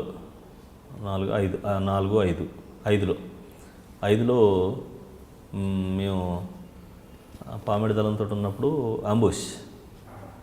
ఏప్రిల్ అంబుష్ ఏర్పాటు చేస్తుంది అనమాట పార్టీ. మనకి అంబుష్ తోటి, అంటే మనం కొత్త కదా, మనకి అప్పటికి ట్రైనింగ్ ఏం ఇవ్వలేదు మనకి. వీళ్ళు అంబుష్కి పోయి వస్తూ ఉండేవాళ్ళు. ఆవుపల్లి బాసుగూడెం రోడ్డును టార్గెట్ చేసేసి అక్కడ పోలీస్ స్టేషన్ ఉంటుంది, ఇక్కడ పోలీస్ స్టేషన్ ఉంటుంది. ఆవుపల్లిలో పోలీస్ స్టేషను, పామేడులో పోలీస్ స్టేషన్ ఉంటుంది. ఆ క్రమంలో వాళ్ళంతా అంబుస్కి పోయి వస్తూ ఉండేవాళ్ళు. అంబుస్కి పోయి వచ్చే క్రమంలో అంబుస్ బాంబ్ బ్లాస్ట్ చేసేసి 2 పోలీసులు గాయాలైతే ఆ నైట్. అయిన తర్వాత మావోయిస్ట్ పార్టీలో ఎట్లుంటుందనంటే ఏ స్థాయిలో ఏ విషయం తెలవాలనో ఆ స్థాయి వాడికి అదే తెలుస్తుంది, అంతే తప్ప ఆ స్థాయిని మించి విషయాలు ఎవరికి కూడా చెప్పరు అనమాట. నైట్ ఫైరింగ్ అవుతుంది. నైట్ ఫైరింగ్ అయిన తర్వాత రోల్ కాల్, ఉదయం రోల్ కాల్ వచ్చేసి, కామ్రేడ్ మనం వేరే చోటుకి వెళ్ళాలి, మనం పలానా దగ్గరికి వెళ్తా ఉన్నాం అని చెప్పేసి ఉదయం 5 గంటలకే లేపేసి మేము రోడ్ క్రాస్ చేస్తూ ఉంటాం. రోడ్ క్రాస్ చేసే క్రమంలో ఎవరో ఒక వెహికల్ ఉంటుంది, డీసీఎం లాంటిది, అతను చూస్తాడు. చూస్తే మా వాళ్ళు పోయి మాట్లాడతారు. మాట్లాడి ఏంది ఎక్కడన్నా చెప్తావానంటే లేదన్నా నేను చెప్పను ఇట్లా అట్లా అని అంటే, సరే మేము వెళ్ళేసి 6-7.5 రోడ్డుకి జస్ట్ 1 కిలోమీటర్ దూరంలో, దండకారణ్యంలో పోలీస్ స్టేషన్కి కిలోమీటర్ దూరంలోనే దళం వచ్చి ఉంటుంది. ఏముండదు అక్కడ, భయం ఉండదు వాళ్ళకి వీళ్ళకి. అయితే మేము సెంటర్ తీసుకునే క్రమంలో అంతకుముందు రాత్రి ఫైరింగ్ అయింది కదా. ఫైరింగ్ అయిన తర్వాత మేమున్న టిఫిన్ చేస్తా ఉన్నాం. టిఫిన్ అయిపోయింది. 9 o'clock టిఫిన్ అయింది. నీళ్లు మరుగుతూ ఉన్నాయి. మామూలుగా నీళ్ళు ఎక్కడ నీళ్ళు పడితే అక్కడ నీళ్ళు అట్లా తాగేయరనమాట మావోయిస్ట్ పార్టీ దళాలు. ఖచ్చితంగా ఏ నీళ్ళనైనా మరగబెట్టుకొని చల్లార్చి తాగేటువంటి పద్ధతి మావోయిస్ట్ పార్టీది. నీళ్ళు మరుగుతూ ఉన్నాయి. ఏప్రిల్ 21వ తారీఖు అది. ఏప్రిల్ 21వ తారీఖులో మేము అక్కడ ఉన్న సంగతి మాకే తెలుసు. ఊర్లో వాళ్ళకి కూడా కొంతమంది మాకు ఏదైనా సరఫరా చేయాలి కదా, వాళ్ళు వచ్చేస్తారు. వచ్చేసిన తర్వాత మేము వెపన్స్ క్లీన్ చేస్తూ ఉంటాయి. 2 బ్యాచీలు, ఒక బ్యాచ్ అటు క్లీన్ చేస్తూ ఉంటుంది, ఇంకొక బ్యాచ్ అటు క్లీన్ చేస్తూ ఉంటుంది. నేను ఏరియా కార్యదర్శి మదను, మిగతా వాళ్ళందరం ఒక దగ్గర బుక్ స్టడీ చేస్తూ ఉంటాం, ఏదో చర్చిస్తూ ఉంటాం. జాగ్రత్తగా చూడండి, రోడ్డుకు దగ్గరలో ఉన్నాం, మనం పోలీస్ స్టేషన్కి కూడా దగ్గరలో ఉన్నాం. ఒక భోజనాలు అయిపోయిన తర్వాత ఇటోళ్ళం అటు మళ్ళీ మన ఏపీటీ ఉంది వేరే వాళ్ళతోటి, అక్కడికి వెళ్తామని చెప్పారనమాట రోల్ కాల్లో. ఈ క్రమంలో పోలీస్ పార్టీలు బాసగూడెం నుంచి ఆవుపల్లి వెళ్తూ ఉంటాయి. ఆవుపల్లి వెళ్ళే క్రమంలో గ్రామస్తులు కనపడితే ఆ గ్రామస్తులు ఒకళ్ళు ఎవరో ఇద్దరు కొంచెం బెదురుతారు వాళ్ళని చూసి. బెదిరి వీడు పరారైతూ ఉంటాడు. పరారయ్యేవాడు పరారు కాకుండా వాడు మాదాలం వైపుకి వస్తాడు అనమాట. ఒక 3 పోలీసు వాళ్ళు ఎమ్మడి బడురుకు వస్తారు. వాడికి ఏం తెలియదు కదా, జనరల్గా వాళ్ళు ఎమ్మడి బడురుకు వస్తారు. ఎమ్మడి బడురుకు వస్తా అంటే జనరల్గా ఊరు కూడా దగ్గరే ఉంటుంది. కుక్కలు మురుగుతూ ఉన్నాయి. కుక్కలు మురుగుతూ ఉంటే మా దళ కమాండర్ వచ్చేసి మదను, ఊడాటి బతు నైక్ బుక్స్ నాకాయ్ ఊడాటి అని అంటాడు. అంటే కుక్కలు మురుగుతున్నాయి ఎందుకో చూడండి అని అంటాడు అనమాట. అని అంటే సరే, ఈ లోపలనే అనుకున్నదే తడుగా ఒక్కసారి వచ్చేసి ఆ 3 పోలీసు వాళ్ళు ఫైర్ ఓపెన్ చేస్తారు. ఒక పక్క 2 టీమ్స్ వెపన్ క్లీన్ చేస్తూ ఉన్నాయి, ఉదయం పూట కదా. మేము ఇక్కడ ఏదో చర్చిస్తూ ఉన్నాం. అటు సెంట్రీ ఉన్నటువంటి వాళ్ళేమో ప్రిపేర్గా లేరు. ల్యాండ్ మైన్స్ ఉన్నాయి, వెపన్స్ ఉన్నాయి. ప్రిపేర్గా లేకపోవడంతో మేము అనుకున్న కవర్లలోకి పోలీసులు వచ్చేసారు. ఓకే, ఫైర్ ఓపెన్ అయింది. Dome dome dome dome fine. అరే ఫైర్ ఓపెన్ అయింది, ఏంది పరిస్థితి? ఇక వెపన్స్ తీసుకొని కిట్లు వేసుకొని ఎవరికి వాళ్ళమే ఫైర్ చేసుకుంటా కొంచెం రిట్రీట్ అవుతా ఉన్నాం. అక్కడ పోలీస్ ఏందనంటే ఫోర్స్గా మీదికి రాదు. గ్రేహౌండ్స్ లాగా ఇక్కడ మన స్పెషల్ పార్టీ లాగా అంత తొందరగా మన మీదికి రాదు. వాళ్ళు జస్ట్ బెదిరించి పంపించేస్తారు. జస్ట్ వాడు అక్కడే పట్టుకొని ఫైర్ చేస్తూ ఉంటాడు. టమ్ టమ్ టమ్ టమ్ టమ్ అని కొడతా ఉంటాడు. మేము ఫైర్ ఓపెన్ చేసి 2-3 తోటాలు కొడతా ఉంటాం. ఈ లోపల ఆ వెనకున్నటువంటి ఫుల్ బ్యాచ్ వచ్చేస్తుంది అనమాట. ఇంకా ఫైరింగ్ దగ్గరికి మేము ఈ నుంచి జస్ట్ ఒక 100 మీటర్ల దూరంలో, మాకు కవర్ లేదు, అసలు ఫైర్ చేయడానికి కవర్ లేదు ఎక్కడా కూడా. అసలు ఏం చేయాలి? అసలు ఒక పక్క లేడీస్ ఉన్నారు, కొంతమంది అంటే అనారోగ్యంతో ఉన్న వాళ్ళు ఉన్నారు. ఫైర్ అవుతూ ఉంది. సరే, మా కమాండర్ అంతా కలిసి ఒక దుగం లాగా వస్తుంది అన్నమాట, చెరువు కట్టలాగా. జస్ట్ 1 మీటర్ ఉంటుంది అది. ఆ మీటర్ దూరం వచ్చిన తర్వాత మాకు కవర్ వస్తుంది. ఇక అక్కడ ఉండి మేము ఫైర్ చేయ, వాళ్ళు ఫైర్ చేయ, మేము ఫైర్ చేయ, వాళ్ళు ఫైర్ చేయ, ఒక పావు గంట ఫైర్ చేస్తూ ఉంటాం. ఆ వేసవి కాలం కదా, ఆ తుటాలు వచ్చేసి ఇంత దూరం పడతా ఉంటాయి అనమాట. తుమ్ములు ఎగుస్తూ ఉంటాయి సినిమాలో చూసినట్టు. మనం కొట్టినవి కూడా అక్కడ వాళ్ళు పండుకున్న వాళ్ళు లెగర్ వాళ్ళు. ఈ పోలీస్ అక్కడే ఉంటుంది. ఫుల్ ఫైరింగ్ అనమాట. ఫుల్ ఫైరింగ్, తోటాలు వచ్చేసి అక్కడ పడి దుమ్ములు ఎప్పుతూ ఉంటాయి తోటాలన్నీ కూడా. సరే మా సెక్రటరీ ఏం చేస్తాడంటే ఇంకా వద్దులే మనం వెళ్ళిపోదాం, వాళ్ళే ఫైర్ చేసుకుంటారు వద్దు అని చెప్పేసి రిట్రీట్ అవుతుంది. ఈ రిట్రీట్ అయ్యి వెళ్ళిపోయిన క్రమంలో మళ్ళీ మాకు కొంత దూరంలో special zonal committee Dandakaranya Ramanna, CC ఏమో సుజాతక్క, ఇంకొక కామ్రేడ్స్ కొంతమంది అంటే మంచి ఈ యుద్ధంలో మంచి నేర్పరులు అనేటువంటి వాళ్ళంతా కూడా మా ఫైరింగ్ అక్కడ వాకిటాకిల్లో వచ్చే మొత్తం వింటూ ఉంటారు అన్నమాట వాళ్ళు. అక్కడ ఫైరింగ్ జరిగినట్టుంది ఈ మొత్తానికైతే ఆ బాస్గూడెం దగ్గర అదంతా కూడా వింటూ ఉన్నారు వాళ్ళు. దాంట్లో పోలీస్ ఏం చెప్తా ఉంది, అబ్బో మంచి 18 నుంచి 20 సంవత్సరాల వయసు ఉన్నటువంటి 25 మంది 30 మంది దాకా ఉన్నారు, వాళ్ళంతా కూడా ఫైర్ చేస్తూ ఉన్నారని చెప్పి వాళ్ళు పైకి చెప్తా ఉన్నారు. పోలీస్ ఫోర్స్ కావాలి ఇంకా మాకు, మంచి ఉన్నారు చాలామంది, 2-3 పడిపోయారు, రక్తాలు గారుతూ ఉన్నాయని చెప్పేసి వీళ్ళు పైకి చెప్తూ ఉంటారు. మా వాళ్ళు ఇక్కడ ఉండి అరే నిజమైన ఏంది ఇది అని అనుకుంటా ఉంటారు. సరే జనరల్గా అక్కడికి పోవడం కొంతమంది చేరుకుంటాం, కొంతమంది చేరుకోం అనమాట. ప్లేస్కి చేరుకుపోయేసరికి అనుమానాలు, 1-2 గంటల సేపు కూడా వాళ్ళు ఫైర్ చేస్తూనే ఉంటారు అక్కడ. అసలు ఏం జరుగుతుంది, మనం కొంతమంది వచ్చినాం కొంతమంది రాలేదు, అక్కడ చిక్కుబడిపోయారా ఏంటి అనేది ఒక చర్చ నడిచింది. చూస్తే తర్వాత 2 అవర్స్ తర్వాత అందరూ చేరుకున్నారు. ఒక వెపన్ మాత్రం అక్కడ పోయింది. మదన్ గార్డు ఉండే ఆ పిల్లగాడు ఏం చేస్తాడనంటే తుపాకీ అక్కడ పెట్టేసి బాత్రూమ్కి అని వెళ్తాడు, కిట్ బ్యాగ్ తుపాకీ. దారుణం ఏంటంటే మళ్ళీ మేము మనుషులను పంపిస్తే మా తుపాకీ మాకే, మా కిట్ బ్యాగ్ మాకే దొరికింది. అంటే కనీసం ఒక 20 అడుగులు ముందుకు వచ్చి ఆ తుపాకీని కూడా తీసుకోలే అక్కడ ఉన్న పోలీసు. పెద్ద పెద్ద గ్రెనేడ్లు వేశారు, లాంచర్స్ వేశారు, వాళ్ళకు పేలకుండాన్నటువంటివి కూడా మా టీం పోయి మళ్ళీ వాటన్నింటిని ఎరుకొని వచ్చింది. దండకారణ్యంలో పోలీసు ముందుకు రాదు. ఓకే, దండకారణ్యం మీ అనుభవం తర్వాత మీరు స్వతహాగా ఒక యాక్షన్ టీంలో పాల్గొన్నట్లుగా రికార్డ్స్ చెప్తున్నాయి పోలీస్ స్టేషన్ మీద. ఈ క్రమంలోనే మనం కుకునూరు పోలీస్ స్టేషను జనరల్గా రెక్కి నడిచింది. రెక్కి నడిచిన తర్వాత సరే మావోయిస్ట్ పార్టీ ఎప్పుడైనా కూడా వెపన్స్ కొనుగోలు చేసేటువంటి సాంప్రదాయం లేదు. ఎప్పుడు కూడా తుపాకులు ప్రభుత్వం మీద దాడులు చేసి, పోలీసుల మీద దాడులు చేసి తీసుకొచ్చినటువంటి వెపన్స్ కోసమే కుకునూరు పోలీస్ స్టేషను. అంటే ఫస్ట్ ఒక చర్చ నడుస్తుంది, ఏ పోలీస్ స్టేషన్ అయితే మనకు అంటే తొందరగా పాసిబిలిటీ. అశోరావుపేట అనుకుంటాం, సర్కిల్ అశోరావుపేట అయితే సర్కిల్, అది సర్కిల్లోనైతే బాగుంటుంది. ఒకవేళ దాడి చేస్తే మనం రిట్రీట్ కావడానికి ఎంత టైం పడుతుంది, చాలా టైం పట్టేలాగా ఉంది. దానికంటే కూడా కుకునూరు పోలీస్ స్టేషన్ అయితే మనకి గోదావరి దాటి జస్ట్ ఒక 1/2 అవర్లో వెళ్ళేసి రైడ్ చేసేసి వచ్చి రిట్రీట్ అయితే కూడా మనకి సేఫ్ జోన్లోకి వస్తాం అనేటువంటిది అనుకుంటాం. దానికి ఒక 1 మంత్ ముందే రెక్కీ కోసం అని చెప్పేసి ఒక జంటను పంపిస్తాం అక్కడికి. వాళ్ళంతా అబ్జర్వేషన్ చేసి రిపోర్ట్ ఇస్తే దాన్ని అంటే రెక్కీ అంటే పోలీస్ స్టేషన్కి సంబంధించినటువంటి సెంట్రీ పోస్టులు యాడ్ ఉంటాయి, దానికి ఫెన్సింగ్ ఎక్కడుంది, పిట్టగోడలు ఎక్కడున్నాయి, సెంట్రీ పోస్టులు కాకుండా బంకర్స్ ఇంకెక్కడెక్కడ ఉన్నాయి, ఒకవేళ పోలీస్ స్టేషన్లో ఉన్నటువంటి మెన్ ఎంత, వెపన్ పవర్ ఏంటి, వీటన్నిటిని స్టడీ చేయాలి. ఫస్ట్ స్టడీ చేసిన తర్వాతనే యుద్ధాన్ని దిగాలి. ఈ క్రమంలో మనకి సెంట్రీ పోస్టులు ఒకటి కింద ఒకటి పైన ఉన్నట్టు సమాచారం. తర్వాత మనకి పిట్టగోడ అంటాం కదా, కాంపౌండ్ వాల్ కంటే కూడా ముళ్ళ కంచి ఉంటుంది. అవును, ముళ్ళ కంచి తర్వాత మళ్ళీ ఒక పిట్టగోడ ఉంటుంది, దానికి అటు బంకర్ ఉంటుంది, పైన ఒకడు ఉంటాడు. సరే వీటన్నిటిని స్టడీ చేసిన తర్వాత 1-2 సార్లు రిహార్సల్ కూడా చేసి సాధ్యాలు ఎవరు ముందు పోవాలి అంటే అడ్వాన్స్ టీం ఉంటుంది, ఇందులో అడ్వాన్స్ టీం ఉంటుంది, మళ్ళా వెనక టీం ఉంటుంది, అసాల్ట్ టీం 2 ఉంటాయి. సరే దాన్ని చేసిన తర్వాత ఆ క్రమంలోనే వెళ్ళాం. గోదావరి దాటి వెళ్ళిన తర్వాత సరే బ్లాస్ట్ చేస్తాం, అంతా అవుతుంది, వెపన్స్ ఏం దొరకవు, ఎటు వెళ్ళిపోతారు.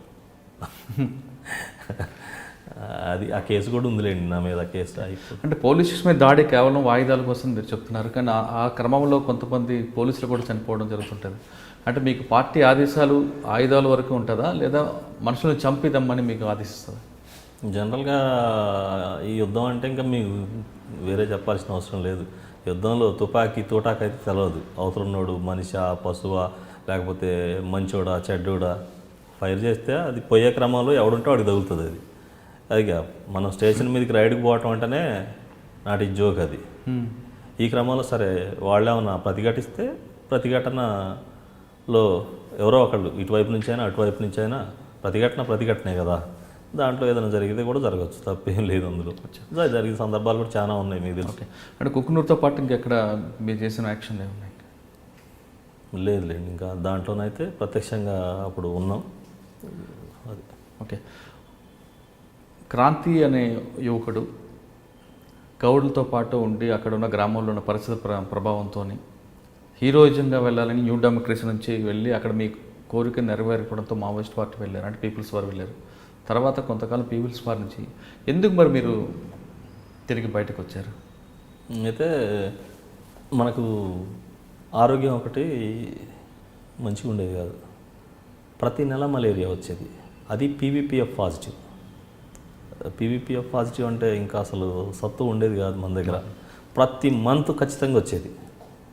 ఇంకా ట్రీట్మెంట్ అంతా కూడా సొంతం ట్రీట్మెంటే. మేము ఇంజక్షన్లు తెచ్చుకోవటం, మేము చేసుకోవటం, మా ట్రీట్మెంట్ ఏదో అంటే ఎంత తొందరగా దాని నుంచి బయటపడితే బెటర్ అనేటువంటి యాంగిల్లోనే ఆలోచిస్తాం తప్ప ఆ మందుల ప్రభావంతో సైడ్ ఎఫెక్ట్స్ వస్తాయని, తర్వాత జీవితంలో ఇంకేమైనా ఇబ్బందులు ఎదురవుతాయి అనేటువంటిది ఆలోచించేవాళ్ళం కాదు. ఈ క్రమంలో ఇష్టారీతిగా మందులు వాడి మన ఇష్టం వచ్చినట్టుగా మందులు వాడే క్రమంలో కొంచెం ఆరోగ్యం అంతా ఖరాబ్ అయింది. ఈ క్రమంలో మా మిస్సెస్ ప్రెగ్నెంట్ తోటి ఉన్నది. ప్రెగ్నెంట్ తోటి ఉంటే సరే ఆమెను కూడా దళ సభ్యురాలు ఆమెను ట్రీట్మెంట్ కోసం అని చెప్పేసి పార్టీ పర్మిషన్ తోటే సరే వెళ్ళమ్మా, వెళ్ళి సరెండర్ అయ్యి మరి ట్రీట్మెంట్ తీసుకో, ఎందుకంటే ఇప్పుడున్న పరిస్థితులు బాగాలేవు అని చెప్పి జిల్లా కమిటీ వాళ్ళు, స్టేట్ కమిటీ వాళ్ళు చెప్తారు. చెప్తే ఆమె వచ్చేసి 1-2 సెంటర్లలో ఉండి ఇంకా సరెండర్ కాదు, ఆమె సరెండర్ కాకుండా ట్రీట్మెంట్ తీసుకొని హాస్పిటల్కి పోతే బేబీ చనిపోతుంది. బేబీ చనిపోయిన తర్వాత ఒక 1 మంత్కి మళ్ళీ పార్టీ ఏం చెప్తుంది అంటే, మరి ఎట్లా సరెండరు కాలేదు కదా, మరి పార్టీలోకి తీసుకొని వస్తే అవుతుంది కదా అని చెప్పేసి నన్ను మళ్ళీ ఆమె కోసం పంపిస్తారు. ఈ క్రమంలో మనం ఫోన్ వాడడం వల్ల ఎక్కడికి వస్తా ఉన్నాం ఏంటనేటువంటి దాన్ని పోలీసు పసిగట్టి అరెస్ట్ చేస్తారు. అరెస్ట్ చేసిన తర్వాత సరే నిజానికి మన ఆరోగ్యం ఒకటి బాగలేదు, సరే కుటుంబం కూడా ఇంకా అవసరం లేదు, బయట కూడా చేయాలనుకుంటే చాలా రకాల సమస్యలు ఉన్నాయి. అంటే మాది విప్లవ పార్టీ కుటుంబం కాబట్టి ఆ నేపథ్యం అమ్మకి నాన్నకి వాళ్ళకి తెలుసు. చేయాలనుకుంటే ఎన్నో రకాలుగా చేయొచ్చు, ఉద్యమాలు చేయాలనుకుంటే ఆ తుపాకి పట్టుకొని చేయాల్సిన అవసరం లేదు అని చెప్పి అమ్మ నాన్న కుటుంబ సభ్యులు వాళ్ళంతా కూడా ఎందుకు లేరా అని చెప్పేసి చెప్తారు. సరే అరెస్ట్ అయిన తర్వాత ఒక 6 months వరకు బెయిల్ రాదు. ఒక 8 కేసులు 10 కేసులు పోలీసు ఉంది. ఆ 6 months తర్వాత బెయిల్ వస్తుంది. ఈ బెయిల్ వచ్చిన తర్వాత ఆటోమేటిక్గా ఇక పోదలుచుకోలేదు నేను కూడా. ఇక్కడే సరే ఏదన్నా ఒక రకంగా చేయాలనుకుంటే ఎట్లనైనా చేయొచ్చు ఉద్యమాలు అని చెప్పేసి ఇంటికాడే ఉండటం జరిగింది. కానీ ఆరోగ్య సమస్యల మీద బయటకు వచ్చిన క్రాంతి ఎన్కౌంటర్లో త్రుట్లో తప్పించుకున్నట్లుగా తెలుస్తుంది. అవును, మనకి అరెస్ట్ అయిన తర్వాత ఎన్కౌంటర్ కోసం ప్లాన్ చేశారు. అంటే అప్పటికి ఒక మా దళం తిరిగే క్రమంలో గవర్నమెంట్కి వ్యతిరేకంగా తర్వాత హింస కూడా బాగా చేసినటువంటి సందర్భాలు ఉన్నాయి. ఒక కాంగ్రెస్ లీడర్లను చంపడం, అంటే మేమున్న దళాలు కాంగ్రెస్ లీడర్లను చంపడం, పోలవరం కాలనీలు కూల్చడం, పోలవరానికి వ్యతిరేకంగా పనిచేయడం, ఆ ప్రాజెక్టు వల్ల చాలామంది నిర్వాసితులు అవుతున్నారని ఈ పోలీస్ స్టేషన్లు కూలగొట్టడం. అసలు అక్కడ ఖమ్మం జిల్లా పోలీసుకు ఒక సవాల్ అయిపోయింది మా దళం. అనుకున్నదే తడువుగా వాళ్లకు క్రాంతి దొరికింది. ప్రతీకారం తీర్చుకోవాలి ఖచ్చితంగా, ఈ ఏదో ఒక్కడ దానికి ఫుల్ స్టాప్ కావాలి. కాబట్టి ఎన్కౌంటర్ చేస్తేనే బెటర్ అనేది కొంతమంది ఉన్నతాధికారులు వాళ్ళు వీళ్ళు ఆలోచించారు. ఆ క్రమంలో మా కళ్ళకు గంతలు కట్టారు, చేతులు వెనక కట్టారు. జస్ట్ ఇద్దరే జీప్లో వచ్చేసి చూస్తారు. చూసి ఓకే ఏం మాట్లాడరు వాళ్ళు మనతోటి. వాళ్ళు ఇంగ్లీష్లో హిందీలో మాట్లాడుతూ ఉన్నారు. ఎక్కడ కొడదాం, ఏం చేద్దాం, ఎట్లా, ఎవరు కొడతారు ఏందనేది వాళ్ళు మాట్లాడుతూ ఉన్నారు. మనకు అర్థమవుతూ ఉంది. ఇంకంతే మనం కూడా డిసైడ్ అంటే ఖచ్చితంగా ఎన్కౌంటర్ చేస్తారనేది అయితే డిసైడ్. వెళ్తా ఉన్న క్రమంలో అటు కుక్నూరు వైపు తీసుకెళ్ళారు. కుక్నూరు వైపు తీసుకెళ్ళేసి ఒక రూట్లో టైం అవుతుంది 1 గంట ఆ టైం అవుతుంది నైట్. కళ్ళకు గంతలు కడితే ఆ గంతల సందులో నుంచి సుమోలో టైం కనపడతా ఉంది. 1 గంట ఆ టైం అవుతా ఉంది. ఇక్కడ కొట్టేద్దాం దింపి ఒక దెబ్బ అయితే కొట్టలేదు మనల్ని, ఏం మాటలు కూడా అడగలేదు. ఏంటి నువ్వు క్రాంతేనా కాదా అనేది ఒకటి అడిగారు. నువ్వు పులివాట కదరా అని ఒక మాట అన్నట్టు. నేను ఎప్పుడు అట్లా అనుకోలేదన్నా. నీకేం తెలుస్తుందిలే, అడవిలో ఉన్నావుగా, బయటకు వచ్చి చూడు, నీ పేరు చెప్తే చెప్తారు, పోసుకుంటున్నారు బయట అని ఒక పోలీస్ అంటాడు. ఏమో సార్ నేనైతే అట్లా అనుకోలేదు ఎప్పుడు కూడా, జనరల్గా జనం కోసం వచ్చినాం, జనం కోసం పనిచేస్తూ ఉన్నాం అంతే. ఓకే మంచిది అని అంటాడు. అక్కడ దింపే క్రమంలో వెనక నుంచి ఒక ఆటో వస్తూ ఉంది. అది దొంగ ముక్కలు మోస్తారు, అంటే టేక్ ముక్కలు అయ్యి నైట్ స్మగుల్ చేస్తూ ఉంటారు. వాళ్ళు వస్తూ ఉన్నారు, చల్ చల్ చల్ చల్ ఎక్కి ఎక్కి ఎక్కి అని చెప్పేసి మళ్ళీ వెంటనే సుమో ఎక్కిస్తారు. ఇక్కడ వద్దు ముందు పోదాం అని చెప్పేసి. ఎవ్వరు లేరు, ఒక డ్రైవర్ 2 పోలీసే ఉంటారు. AK-47 ఉంటుంది ఇద్దరి దగ్గర. ఎక్కిచ్చేసి మళ్ళీ సుమోలో కూర్చోబెడతారు. ఏం మాట్లాడరు మనతో ఒక్క మాట కూడా. మళ్ళీ ములకలపల్లికి దమ్మపేటకి మధ్యలో ఒక ఫారెస్ట్ ఉంటే ఆ ఫారెస్ట్లోకి తీసుకుపోతారు.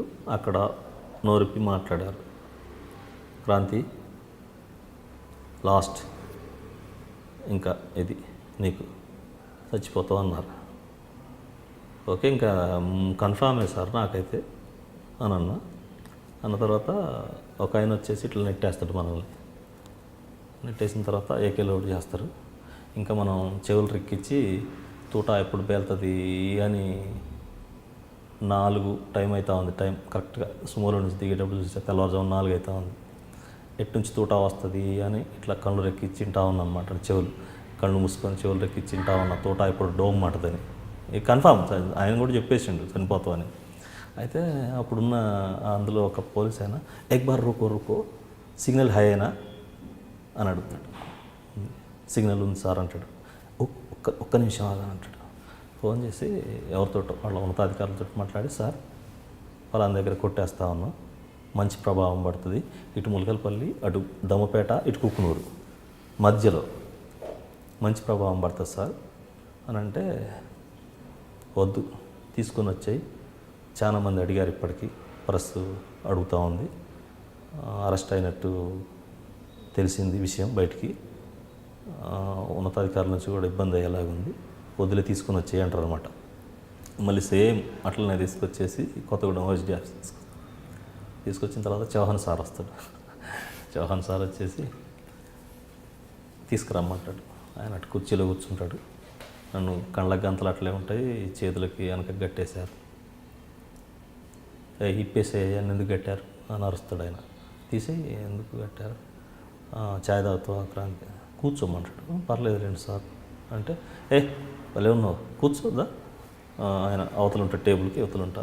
అట్లేం లేదు క్రాంతి, నేను ఇక్కడ పోలీస్ బాస్, నువ్వు నక్సలైట్ బాస్, ఏమీ లేదు, ఇద్దరం కలిసి మాట్లాడుకుందాం, అట్లా ఏమొద్దు, దా కూర్చో, ఛాయ్ తాగుతావు, బిస్కెట్లు తింటూ అంటే ఏమొద్దులేండి సార్ అన్న. సరే ఒక 2 అవర్స్ మాట్లాడండి అంటే, ఎందుకు ఉద్యమం ఏంటి, ఏం సాధిస్తారు, ఎందుకు అసలు ఉద్యమం ఏంటి, ఏం సాధిస్తారు మీరు, ఎంతమంది అమాయకులను చంపుతూ ఉన్నారు, దీనివల్ల మీ వ్యవస్థ ఎడిపోతూ ఉంది, ఎవరైతే మీ చేతిలో ప్రాణాలు కోల్పోయినటువంటి కుటుంబాలు ఉన్నాయో వాళ్ళ అవస్థలు ఏంటి, ఇవన్నీ ఆయన వర్షన్లో ఆయన చెప్పిండు. సరే ఏదన్నా రియల్గా పార్టీలో ఉన్నప్పుడు, ఒక సంస్థలో ఉన్నప్పుడు సంస్థ బాధ్యత వహించాల్సిందే కానీ వ్యక్తులుగా మేము కాదు సార్ అది. ఓకే నేను తెలుసా నీకని అడిగాను. తెలుసు సార్ అన్న. ఎవరు, నా పేరు ఏంటంటే చౌహాన్. అచ్చా తెలుసు అన్నాడు. తెలుసు సార్ అన్న. మరి నిజంగా ఎట్లా బతికినావు అని అడిగాను. అంటే ఏమో సార్ మరి మీకు చేశారో ఎవరికి చేశారో ఫోన్ ఇచ్చేసారు వాళ్ళు, నిజానికి ఒక్క క్షణంలో తోట వెళ్ళాల్సింది ఉండే, ఆగారు, ఎవరినో అడిగారు, అడిగితే వద్దు మీరేనేమో అని నేను అన్నా. అంటే అన్నట్టు దేవుడు కాపాడింది నిన్ను, రియల్గా చెప్తా ఉన్నా, మీరు చేసిన చికాకులు, ఏది కాంగ్రెస్ లీడర్లను చంపడం అయితేంది, పోలీస్ స్టేషన్లు కూలగొట్టడం ఏంటయింది, ఇన్ఫార్మర్లను చంపడం అయితేంది, ఈ పోలవరానికి వ్యతిరేకంగా గవర్నమెంట్కు వ్యతిరేకంగా పాల్గొనడం అయితేంది, ఇవన్నీ పెద్ద సవాల్గా మారినాయి. అసలు ఎవరు దానికి సూత్రధారి? క్రాంతి దొరికినప్పుడు ఎవరు వదిలిపెడతారు? అసలు వదిలిపెట్టడానికి ఛాన్స్ లేదు. అసలు అంతా నాకు తెలిసి ఆ ఫోన్ వచ్చే వరకు కూడా నేను కూడా నువ్వు బతుకుతూ అనుకోలేదు. అసలు ఎవరు కాదు, దేవుడే నిన్ను కాపాడిండు అని ఇట్లా పైకి చూపెట్టిండు ఆయన. అది క్రమం అనమాట.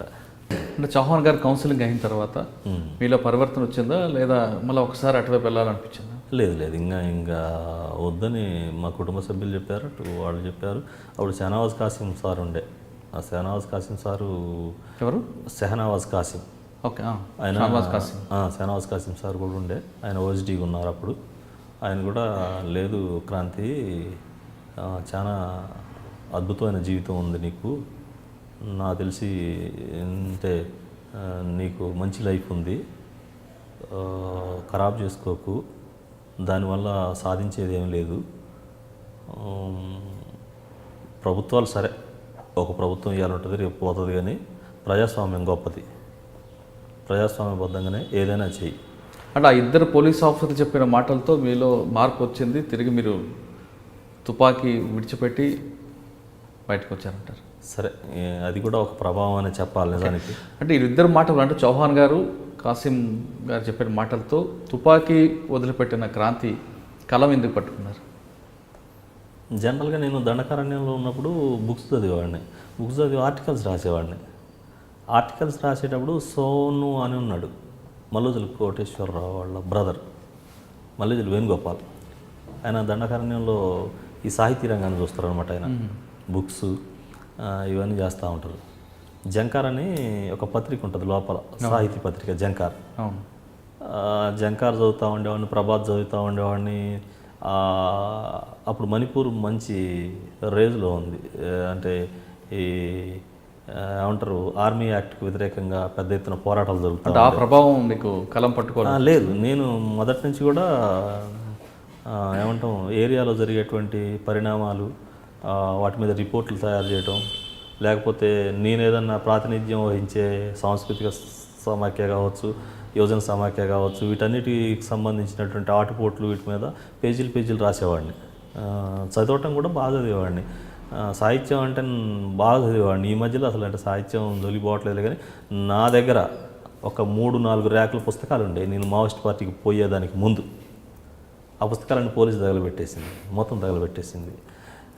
శ్రీశ్రీ మహాప్రస్థానం మొదలుకుంటే నరావతారం, నండూరు రామ్మోహన్ రావు గారి నరావతారం అయితేంది, లేదనుకుంటే బాలగోపాల్ సారు డిడి కోశాంబి రాసిన ప్రాచీన భారతదేశ చరిత్ర, ఇట్లా చాలా పుస్తకాలు అధ్యయనం చేసేవాళ్ళం.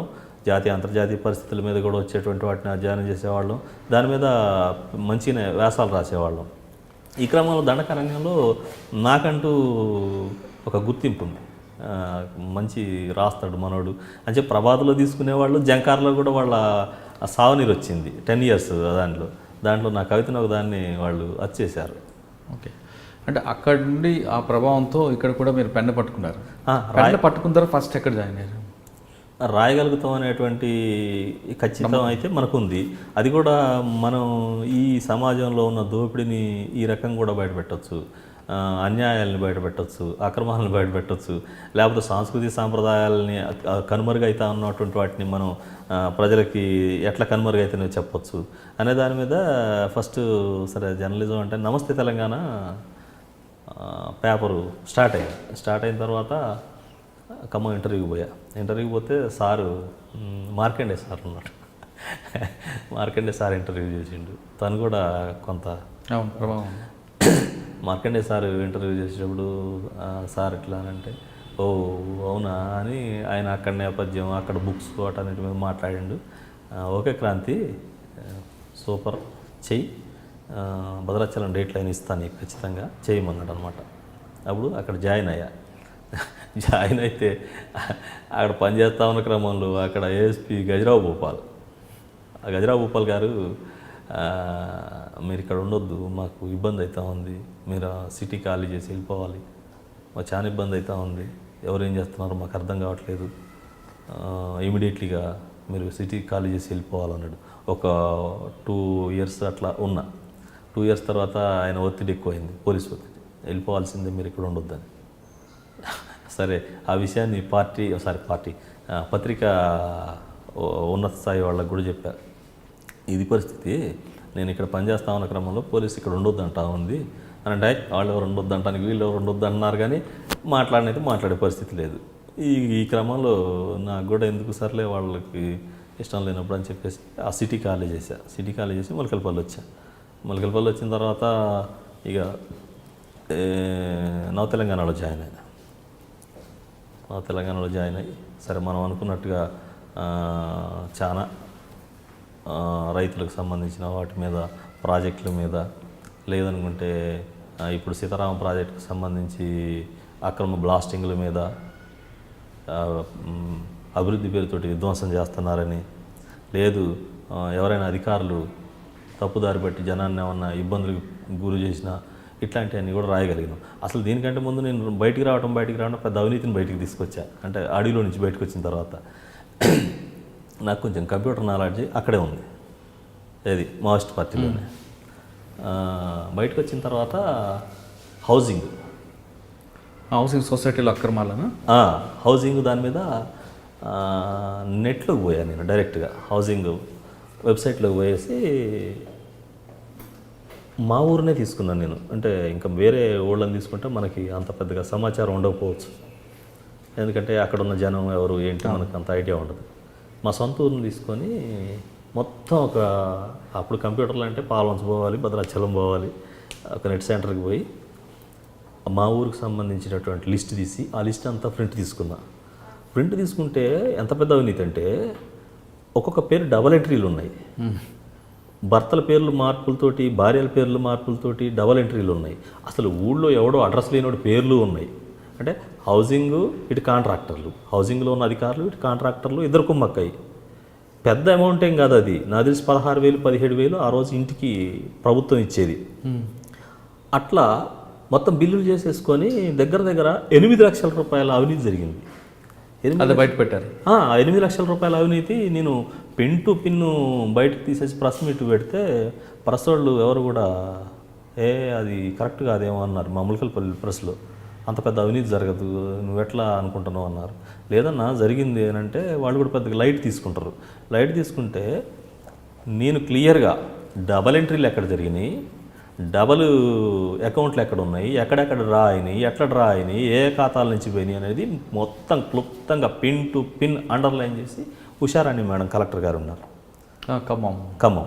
ఉషారాణి మేడం ఎక్కడికి వస్తారు, వేలేరుపాడు విజిట్కి వస్తే తెలుసుకొని నేను డైరెక్ట్గా ఉషారాణి మేడం దగ్గరికి వెళ్ళేసి ఆ ఫైల్ ఇచ్చేస్తాను. మేడం హౌసింగ్లో పెద్ద ఎత్తున అవినీతి జరిగింది ఇట్లా అని అంటే, మేడం సరే నేను చూస్తాలే అమ్మా అని అంటారు. థర్డ్ పార్టీని పంపిస్తుంది మేడం. వండర్ అసలు. థర్డ్ పార్టీని పంపిస్తే అసలు ఇంకా నా ఎమ్మటి కాంట్రాక్టర్లు వీళ్ళు వచ్చేసి అదేంటి ఈయనకి ఇల్లు వద్దా, ఆయనకి ఇల్లు వద్దా, ఇది ఉండాలి కదా, అది ఉండాలి కదా అంటే చాలా వరకు కాంప్రమైజ్ అయితే కూడా అదే మేడం గారు ఒక ఏఈని సస్పెండ్ చేసి 4,50,000 రూపాయలు రికవరీ కట్టించారు. అది ఫస్ట్ నాకు విజయమే నిజంగా. సార్ మీ పేపర్లో వచ్చిన తర్వాత ఆ క్లిప్పింగ్ తీసుకెళ్ళి మీ లోకల్ ఉన్న పేపర్లు ప్రింట్ మీడియా మిత్రులకి ఇసేమన్నారు వాళ్ళు? అట్లా జరుగుతుంది అనుకోలేదన్నా, మేము అసలు ఎక్స్పెక్ట్ చేయలేదు. మేము అంత పెద్ద అవినీతి జరుగుతుంది అనుకోలేదు, ఏదైనా వండర్ అన్నా అని అప్పుడు వాళ్ళు అన్నారు. అన్న తర్వాత ఇంక సరే మనం కూడా ఆయన ఒకసారి నేను మళ్ళీ హౌసింగ్లో మా బిల్లు ఏదో కాలేదని పోయిన సందర్భంలో తను కలుస్తాడు. నాకు ఎవరైతే సస్పెండ్ అయ్యాడు నేను ఆయనకు తెలియదు, రియల్గా నేను ఎట్లుంటున్నా కూడా తెలియదు, నాకు కూడా ఆయన తెలియదు పెద్దగా. పోయిన తర్వాత నేను ఆ డిఈ ఉంటాడు, డిఈకి మాదొకటి బిల్లు కాలేదు మా అమ్మగారిది అని చెప్పి నేను ఫోన్లో మాట్లాడేసి, సార్ ఇట్లా మా అమ్మగారిది బిల్లు ఆగిపోయింది అంటే రండి సార్ మీరు వచ్చి ఇవ్వండి అంటే ఆ డిఈ దగ్గరికి పోయి మాట్లాడే క్రమంలో నేను ఆ డిఈ చెప్తాడట ఎవరో క్రాంతి వాళ్ళ అమ్మగారి ఏదో బిల్లు ఉందటయా అని చెప్తే ఆ దరఖాస్తు ఇచ్చేసి నేను చెట్టు కింద కూర్చుంటే తను వస్తాడనమాట సస్పెండ్ అయినా. అన్న నమస్తే అన్న, నేను పలాని అయ్యో ఓకే అన్న చెప్పండి అని అంటే, అన్న లైఫ్ మొత్తం సంకనాగిపోయిందన్న అనవసరంగా. కాంట్రాక్టర్లు చేసిన తప్పుకు నేను బలైపోయినన్నా. ఇవాళ నా తోటి ఉన్న వాళ్ళందరూ కూడా ఉన్నత స్థాయికి ప్రమోషన్ల మీద వెళ్ళిపోయారు. నేను మాత్రం ఎట్లాంటి ప్రమోషన్లు లేకుండా అట్లనే ఉండిపోయినా అని అంటాడు. అన్న నాకు నీ మీదే వ్యక్తిగతంగా కోపం కాదు, అవినీతి జరిగిందనేది నేను చూసిన, అవినీతి జరిగిన మాట నిజం, దాని మీద నేను పోరాడిన. నీకు నాకేం లేదన్నా అట్లేం లేదు, నా నెత్తినే కూర్చుంది ఏదో అనవసరంగా. నేను రియలైజ్ అయితే బాగుండేదేమో, మిమ్మల్ని నేను ప్రాధాయపడితే బాగుండేదేమో, ఏమన్నా మీరు వినేవాళ్ళేమో. నేను ఒకళ్ళిద్దరు చెప్తే కూడా నేను వినలేదు, అసలు ఈయన అంత దూరం పోతాడా అని అనుకున్నా అనేసి ఫీల్ అయ్యండి. పాప కళ్ళు నీళ్ళు పెట్టుకున్నాడు. నా బాధ అనిపించింది. కాకపోతే మనకేం కావాలని కాదు, వ్యక్తిగతంగా ఉండాలి, వ్యక్తిగతం కాదు కదా, అదే చెప్పాను నేను. అంటే అక్రమాల తర్వాత క్రాంతి అనే వ్యక్తి జర్నలిజం వైపు అడుగులు వేస్తూ జర్నలిస్ట్ సంక్షేమం కోసం ఒక భవనం కట్టించడం అన్నది ఏ ఉద్దేశంతో మీరు అందులో దిగారు? జనరల్గా ప్రెస్ క్లబ్ అంతకుముందే ఉండే. మనం జాయిన్ అయిన తర్వాత అక్కడ ఉన్నటువంటి వాళ్ళు 1-2 సార్లు నువ్వు ఉండాలి, చేయాలి ప్రెస్ క్లబ్ ప్రెసిడెంట్ అంటే వద్దు, నాకెందుకో అంటే ప్రత్యక్షంగా తెర ముందు ఉండటం నాకు ఇష్టం ఉండదు ఎప్పుడు కూడా. ఎక్కడున్నా మనం చేద్దాం అని అంటే లేదన్నా కంపల్సరీగా ఉండాలని మా మిత్రులు కొంతమంది కోరారు. కోరిన క్రమంలో సరే ప్రెస్ క్లబ్ ప్రెసిడెంట్గా ఒక 2 ఇయర్స్ బ్యాక్ చేసిన తర్వాత మా వాళ్ళందరూ కూడా అన్న మనకు ఏదన్నా ఒకటి రెంట్కి తీసుకుంటే ఆ రెంట్ కట్టలేని పరిస్థితి ఉంది, మనం బయట నుంచి వచ్చేవాళ్ళం ఎక్కువ మండలంలో రిపోర్టర్లు అందరూ దాదాపుగా బయట గ్రామాల నుంచి వచ్చేవాళ్ళే, లోకల్ వాళ్ళు తక్కువ.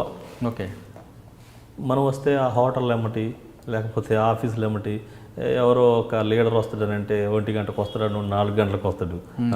ఈ వెయిటింగ్ అనేది చాలా ఇబ్బందిగా ఉంది, ఏదైనా ఒకటి పరిష్కారం ఉంటే బాగుండేది అనేది అందరం అనుకున్న తర్వాత ఏం చేద్దాం మరి, ఒక రేకులు ఏదన్నా 2 రేకులు వేసేసుకొని సరే మామూలుగా ఒకటి చేసుకుందాం అనుకున్న క్రమంలో లేదన్నా రేకులు అంటే కూడా మనకి మీరు వచ్చిన తర్వాత నాకు తెలిసి ఏదైనా తలపెడితే కార్యం అవుతుంది అనేది అనుకుంటా ఉన్నాం మేము. కొంచెం పక్కా భవనం ప్లాన్ చేస్తే బాగుంటుంది అనేది కొంతమంది మిత్రులు అన్నారు. రేకులకను స్లాబ్కు పెద్ద తేడా ఏమి ఉండదు, చేద్దామన్నారు. చేద్దామన్న తర్వాత సరే మా టీంని అంతా తీసుకొని తహసీల్దార్ దగ్గరికి ప్లేస్ ఒకటి చూసుకున్నాం. ఫస్ట్ ప్లేస్ చూసుకొని తహసీల్దార్ దగ్గరికి వెళ్తాం. తహసీల్దార్ సార్ ఇట్లా మా ప్రెస్ క్లబ్ ఒకటి నిర్మాణం చేద్దాం అనుకుంటా ఉన్నాం, మాకు ప్లేస్ కావాలి సార్, పలానా దగ్గర ఉంది ఖాళీగా ఉందనంటే ఆయన వీఆర్ఓ తోటి రిపోర్ట్ తెప్పించుకుంటే ఖాళీగానే ఉంది, సరే మీరైతే స్టార్ట్ చేసుకోండి, నాకు ఒక లెటర్ ఇవ్వండి, మా ఉన్నతాధికారులకు కూడా మేము చెప్పుకోవాలి కదా అంటారు. ఇస్తాం. అనూహ్యంగా మేము జస్ట్ ఏదో మామూలుగా చేద్దాం అనుకున్నది, కొంతమంది వీళ్ళొకళ్ళు సలహాలతోటి కొంచెం మంచిగానే మొదలు పెడతాం అనమాట. మొదలుపెట్టిన తర్వాత స్లాబ్ అయిపోతుంది. స్లాబ్ అయిపోయే క్రమంలో కొంతమంది ఏమంటారంటే అవును క్రాంతి ఉన్నంతసేపు ప్రెస్ క్లబ్ నడుస్తుంది, క్రాంతి లేకపోతే ఎట్లా నడవాలి, ఇప్పుడు మీరు రెంట్లు కట్టలేని పరిస్థితే ఉంది రియల్గా. బయట 3,000 2,000 రెంట్లు కట్టలేరు, రేపు పొద్దున కరెంటు బిల్లు వస్తుంది, మెయింటెనెన్స్ ఉంటుంది, వీటన్నిటిని ఎట్లా చేద్దాం అనుకుంటున్నావు నువ్వు అని ఒక ప్రశ్న వస్తుంది. పైన మీరు ప్రెస్ క్లబ్ వాడుకోండి, పెద్ద తేడా ఏముండదు, సరే 2 లక్షలు 3 లక్షలు పెరుగుతాయి, కింద ఎవరికైనా రెంట్కి ఇవ్వండి, దాంతో మీ మెయింటెనెన్స్ వెళ్తుంది అనేది కొంచెం చిన్న సలహా చెప్తే సరే దాన్ని ఫాలో అయిన తర్వాత అప్పటికి మాది స్లాబ్ లెవెల్కి వస్తుంది. లోకల్లో ఉన్నటువంటి పొలిటికల్ వాళ్ళు, కాంట్రాక్టర్లు మనం పోయి ఇట్లా మేము ఒక క్లబ్ స్టార్ట్ చేద్దాం అనుకుంటున్నాం అని మనం చెప్పింది తాడు వాళ్ళు వెంటనే స్పందించి మంచి పెద్ద మనసుతోటి భలే పనిలే మీకులాంటి వాళ్ళు అడిగితే ఎందుకు ఇవ్వమని చెప్పేసి కొంత ఫండింగ్ ఇస్తారు. ఆ ఫండింగ్ తోటి స్టార్ట్ చేస్తాం. స్టార్ట్ చేసిన తర్వాత ఒక ఎన్ఆర్ఐ మా ఊరి పక్కనే తాండ్రా వెంకటేశ్వరరావు గారు, వాళ్ళ నాన్నగారి పేరుతోటి తాండ్రా నారాయణరావు ట్రస్ట్ అనేది ఒకటి పెడతారనమాట. ఆ ఎన్ఆర్ఐ వచ్చిన తర్వాత మళ్ళీ ప్రెస్ క్లబ్ అంతా పోయి ఒక దరఖాస్తు, సార్ ఇట్లా ఒక ప్రెస్ క్లబ్ స్టార్ట్ చేసాం, కొంత ఫండింగ్ కావాలి అని అంటే సరే నేను ఒక 5 lakhs ఇస్తా అన్నారు. 5 lakhs ఇస్తా అని ఇచ్చేశారు. 5 lakhs రియల్గా 5 స్టేర్ కూడా అయిపోయింది, అంతా అయిపోయింది. ఇంకా కొంత దానికి అమౌంట్ పడుతుందండి, పెద్ద పెద్ద మొత్తంలో ఉంటుందిలేండి. జనరల్గా నాకు తెలిసి మార్కెట్ వాల్యూ అది 30 లక్షల చిల్లర ఉంటుంది ప్రజెంట్. అది ఆ క్రమంలో చిన్న చిన్న మైనర్ రిపేర్లు మిగిలిపోయి ఉన్నాయి.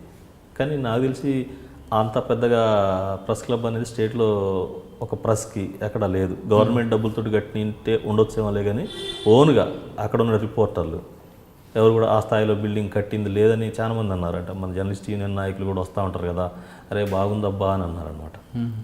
ఆ తర్వాత మా దగ్గర యూనిటీ బాగుంటుంది. అంటే ఏదన్నా ఒక మాట అంటే మాట మీద ఉంటుంది. మేము ఒకసారి జేసీ గారు ఉన్నారు, రామకృష్ణ గారు ఉన్నారు, సార్ ఇట్లా మా ప్రెస్ క్లబ్ ఇట్లా శంకుస్థాపన ఉన్నా సార్, ఇట్లా రావాలని అంటే ఏమనుకోవద్దు కానీ మీ దగ్గర గ్రూపులు ఉన్నాయా అని అడిగిండు. ఏం లేవు సార్. ఓకే అంటే వండరు, అయితే వస్తాను నేను అన్నాడు. అంటే గ్రూపులు ఉన్న కాడికి పోతే మళ్ళీ వాడితో అంత తలనొప్పి. నాకు తెలిసి అయితే నేను మహబూబ్ నగర్ కానీ నేను చూస్తూ ఉన్నా, అన్ని చోట్ల కూడా గ్రూపులే ఉన్నాయి. ఆ గ్రూపులతో తట్టుకోలేక నేను అసలు ప్రెస్ అంటేనే దగ్గరకు పోను అన్నాడు. అయితే వచ్చిండు, అదే మాట తను కూడా చెప్పారులే, వండర్ నేను కూడా ఎక్కడా చూడలే గ్రూపులు లేకుండా ఇట్లా మంచిగా కలిసి ఉండేటువంటి వాళ్ళు, మీరు మంచిగా ముందుకు పోయే అవకాశం ఉందని చెప్పారు. ఆ రకంగా ప్రజెంట్ అయితే నడుస్తుంది ప్రెస్ క్లబ్. ఇళ్ల స్థలాలకు సంబంధించిన దాని మీద కూడా ఒక ఫైట్ నడుస్తూ ఉంది. అదేదన్నా నాకు తెలిసి స్టేట్లో ఏదన్నా ఇళ్ల స్థలాలది అంటే చాలా చోట్ల ఇచ్చారు ప్రభుత్వం, కొన్ని చోట్ల. ఇవాళకి నాకు తెలిసి స్టేట్లో మెజారిటీగా ఇవ్వనే ఉన్నాయి జర్నలిస్టులు. దానికి సంబంధించి మా ములకలపల్లిలోనే మొట్టమొదట డబుల్ బెడ్రూమ్లో, త్రిబుల్ బెడ్రూమ్లో సీఎం గారు ఏదైతే అనుకున్నాడో, అటు మా నామనాగేశ్వరరావు గారు కావచ్చు, లేకపోతే అక్కడ ఉన్న పువ్వాడ అజయ్ గారు కావచ్చు, వాళ్ళందరిని తీసుకొని ఆ సంబంధిత మినిస్టర్లను కలిసి ఏదైనా శాంక్షన్ చేయించుకుంటే ములకలపల్లికి మొట్టమొదటి శాంక్షన్ చేసుకోవాలనేటువంటిది నాకు కోరిక. నా మదిలో అనుకుంటా ఉన్నాం. మా వాళ్ళందరికీ కూడా అదే మాట చెప్పా. అక్కడ ఉన్న పొలిటికల్ వాళ్ళు మంచిగా సహకరిస్తూ ఉన్నారు, మనకి కాంట్రాక్టర్లు, అధికారులు అందరూ సహకరిస్తూ ఉన్నారు. ఎందుకంటే మేము అవినీతి అనే చెప్తాం, అక్రమాలని చెప్తాం. రాసే దగ్గర ఎక్కడా కూడా లాలూచి పడేది, కాంప్రమైజ్ అయ్యేది లేదు. కాబట్టి ఎవరు కూడా మనల్ని అంటే ఉట్టుట్టిగా బ్లాక్మెయిల్ చేసి పైసలు అడిగేటువంటి పరిస్థితి మా దగ్గర ఆ ప్రెస్కి ఎప్పుడూ లేదు. ఏదన్నా ఉంటే యాడ్స్ ఉంటే యాడ్స్, సర్క్యులేషన్ ఉంటే సర్క్యులేషను, ఇంకింతే తప్ప అంతకు మించి ఎవరైనా ఒకవేళ అట్లాంటి సాహసం చేయడానికి కూడా మా దగ్గర ముందుకు రారు అసలు. ఓకే క్రాంతి, ఫైనల్గా చెప్పండి, ఎక్కడి నుంచో స్టార్ట్ అయిన మీ ప్రస్తావన అడవి చుట్టూ తిరిగి మీరు జనజీవనంలో రావడం, జర్నలిస్ట్గా అవతారం అయితే ప్రజల సమస్యలపై పోరాటం చేస్తున్నారు. ఇప్పుడున్న యువతకి మీరు ఇచ్చే మెసేజ్ ఏం చెప్పండి? అంటే ఇప్పుడున్న ప్రజాస్వామ్యంలో ఉన్న ఏవైనా కష్టాలు నష్టాలు ఉంటే అడవి బాటు వెళ్ళమంటారా, లేదా మీలాగే కలం పట్టుకోమంటారా, లేదా ఇంకా వేరే మార్గాల ద్వారా పోరాటం చేయమంటారా? చేయొచ్చు. మనం ఇప్పుడు కలం పట్టుకోవచ్చు, లేదనుకుంటే సమాచార హక్కు చట్టం ఉంది, లేదనుకుంటే జనాన్ని గ్యాదర్ చేసి ఆ ప్రాంతంలో ఉన్న సమస్యల మీద అధికారుల దృష్టికి తీసుకుపోవచ్చు. ఏ స్థాయి సమస్యనైనా నాకు తెలిసి ఈ ప్రజాస్వామ్యంలో అధికారుల మెడలు ఉంచవచ్చు, పొలిటికల్ వాళ్ళ మెడలు కూడా ఉంచవచ్చు. అడుగుబాటు పట్టాల్సిన అవసరం లేదు, అంత అవసరం లేదు ప్రజెంట్ అయితే. అంటే రియల్గా జనం స్థాయి కూడా అంటే ఒకటేసారి విప్లవం తీసుకొచ్చే స్థాయిలో వాళ్ళు కూడా లేరు. విప్లవ పార్టీలు ఇవాళ మీరు చూస్తూ ఉన్నారు, భారతదేశంలో ఒక 2 ఎంపీ సీట్లు మాత్రమే కమ్యూనిస్ట్ పార్టీలు గెలుచుకోగలిగారు. ఒకప్పుడు రాష్ట్రాలను ఏలినటువంటి కమ్యూనిస్ట్ పార్టీలు ఉన్నాయి. అంటే జనం ఎంతవరకు కూడా ప్రభుత్వాలు సంక్షేమ పథకాలకి వీటన్నిటికీ కూడా ఆ వైపు ఆలోచిస్తూ ఉన్నటువంటి పరిస్థితి ఉంది. కాబట్టి మనం ఒకవేళ యువత ఏదన్నా అనుకుంటే చేయాల్సింది ఏంటంటే ఖచ్చితంగా వాళ్ళ నిర్దిష్టమైన సమస్యలు ఏమున్నాయి, ఆ సమస్యల మీద ఆ సమస్య ఏ స్థాయిలో పరిష్కారం అవుతుందో తెలుసుకోగలిగితే, జనాన్ని గ్యాదర్ చేయగలిగితే ఖచ్చితంగా ప్రజాస్వామ్యంలో ఎంతకంటే గొప్పదేం లేదు. మీకు చిన్న ఉదాహరణ అంటే పేపర్లోకి వచ్చిన తర్వాత, అంటే పేపర్లో చాలామంది అంటూ ఉంటారు అనమాట, చిన్న పేపరు పెద్ద పేపరు, ఇంత వీళ్ళు రాస్తేనే పెద్ద ఇది, వాళ్ళు రాస్తేనే పెద్ద ఇది అని అంటూ ఉంటారు. అసలు ఏమీ ఉండదు. వార్త ప్రజెంటేషన్ చేయగలిగితే దాన్ని అసలు ఏ స్థాయిలోనైనా అది మండుతూనే ఉంటుంది. మామూలుగా మా దగ్గర ఒక చిన్న పాఠశాలలో పనిచేసేటువంటి హెచ్ఎం అక్కడ పనిచేసే అటెండర్ని బిల్లులు ఏదో చేయడం కోసం అని చెప్పి భార్య మెడలో పుస్తెల తాడు తీసుకొని ఈయనే తాకట్టు పెట్టి డబ్బులు తీసుకుంటాడు. నాకు తెలిసిన వెంటనే నేను వార్తగా దాన్ని ఇస్తే ఆయన ఫోన్ చేసి మిత్రమా మీతో మాట్లాడాలి అని అంటాడు. ఏమున్నా సార్ అని అంటే సరే కలుస్తాడు. కలిసి ఫర్దర్గా నువ్వేమైనా రాస్తే నేను సూసైడ్ చేసుకోవటమే, ఇంకేం లేదు నాకు, 1 ఇయర్లో రిటైర్మెంట్ ఉంది, రాత్రే సూసైడ్ చేసుకుందాం అనుకున్నా, మా కుటుంబం ఆపింది. అప్పటికే వాళ్ళ డిఓ గారు ఫోన్ చేశారు నాకు, ఏంది పరిస్థితి ఎట్లా అసలు అంటే, నిజమే మేడం జరిగింది అయితే నిజం, ఆధారాలన్నీ ఉన్నాయి అంటే. నేనన్నా అదేంటి సార్, మేము చనిపోవటం కోసం ఎవరిని చంపడం కోసం అయితే వార్తలు రాయం, మార్పు కోసం వార్తలు రాస్తాం. నిజంగా మీకు తెలుసు మీరు చేశారా చేయలేదా, సరే నా అంతరాత్మకు తెలుసు, నా సమస్య నేను పరిష్కరించుకుంటా, దయచేసి ఏమనుకోవద్దని అడ్డం పట్టుకొని చేతులు పట్టుకున్నాడు. అంటే ఆ స్థాయిలో మనం మార్పు తీసుకొచ్చినట్టే కదా, చంపడం కోసం వార్తలు రాయం కదా మనం, మార్పు కోసమే రాస్తాం మనం. అట్లా చాలా ఉన్నాయి సమస్యలు, ఎందుకు లేవు. ఇసుక మీద రాసినవి ఉన్నాయి, అక్రమాలకు అనుమతులు ఇస్తారా అని, అది పెద్ద స్థాయిలో కలెక్టర్ స్థాయిలో వాళ్ళంతా వచ్చి దాన్ని చూసినటువంటి సందర్భాలు ఉన్నాయి.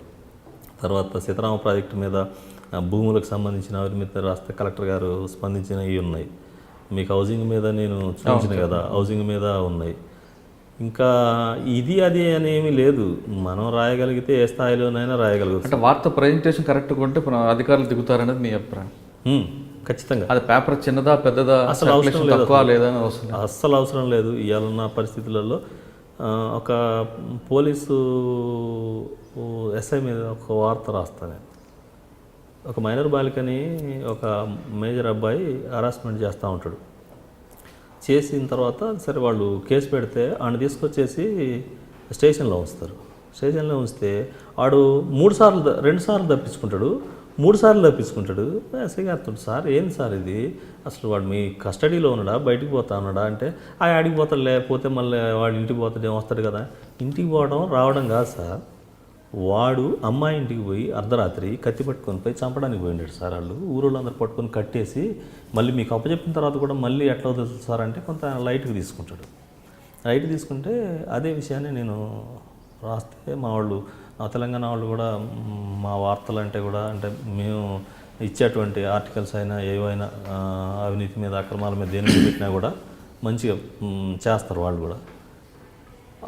ఆయనకి పై స్థాయి నుంచి బాగా ఒత్తిడి వచ్చినట్టుంది. దాన్ని ఉన్నతాధికారులకు చెప్పేసి నన్ను ఇబ్బందులు పెట్టించేటువంటి సందర్భం కూడా వచ్చింది. అంటే ఈయన ఒక మాజీ నక్సలైటు, ఎవరు చెప్తే ఏంటాడు అని అనుకొని ఒక ఉన్నత స్థాయి అధికారితో నన్ను కొంత బెదిరియడానికి కూడా చూసిండు.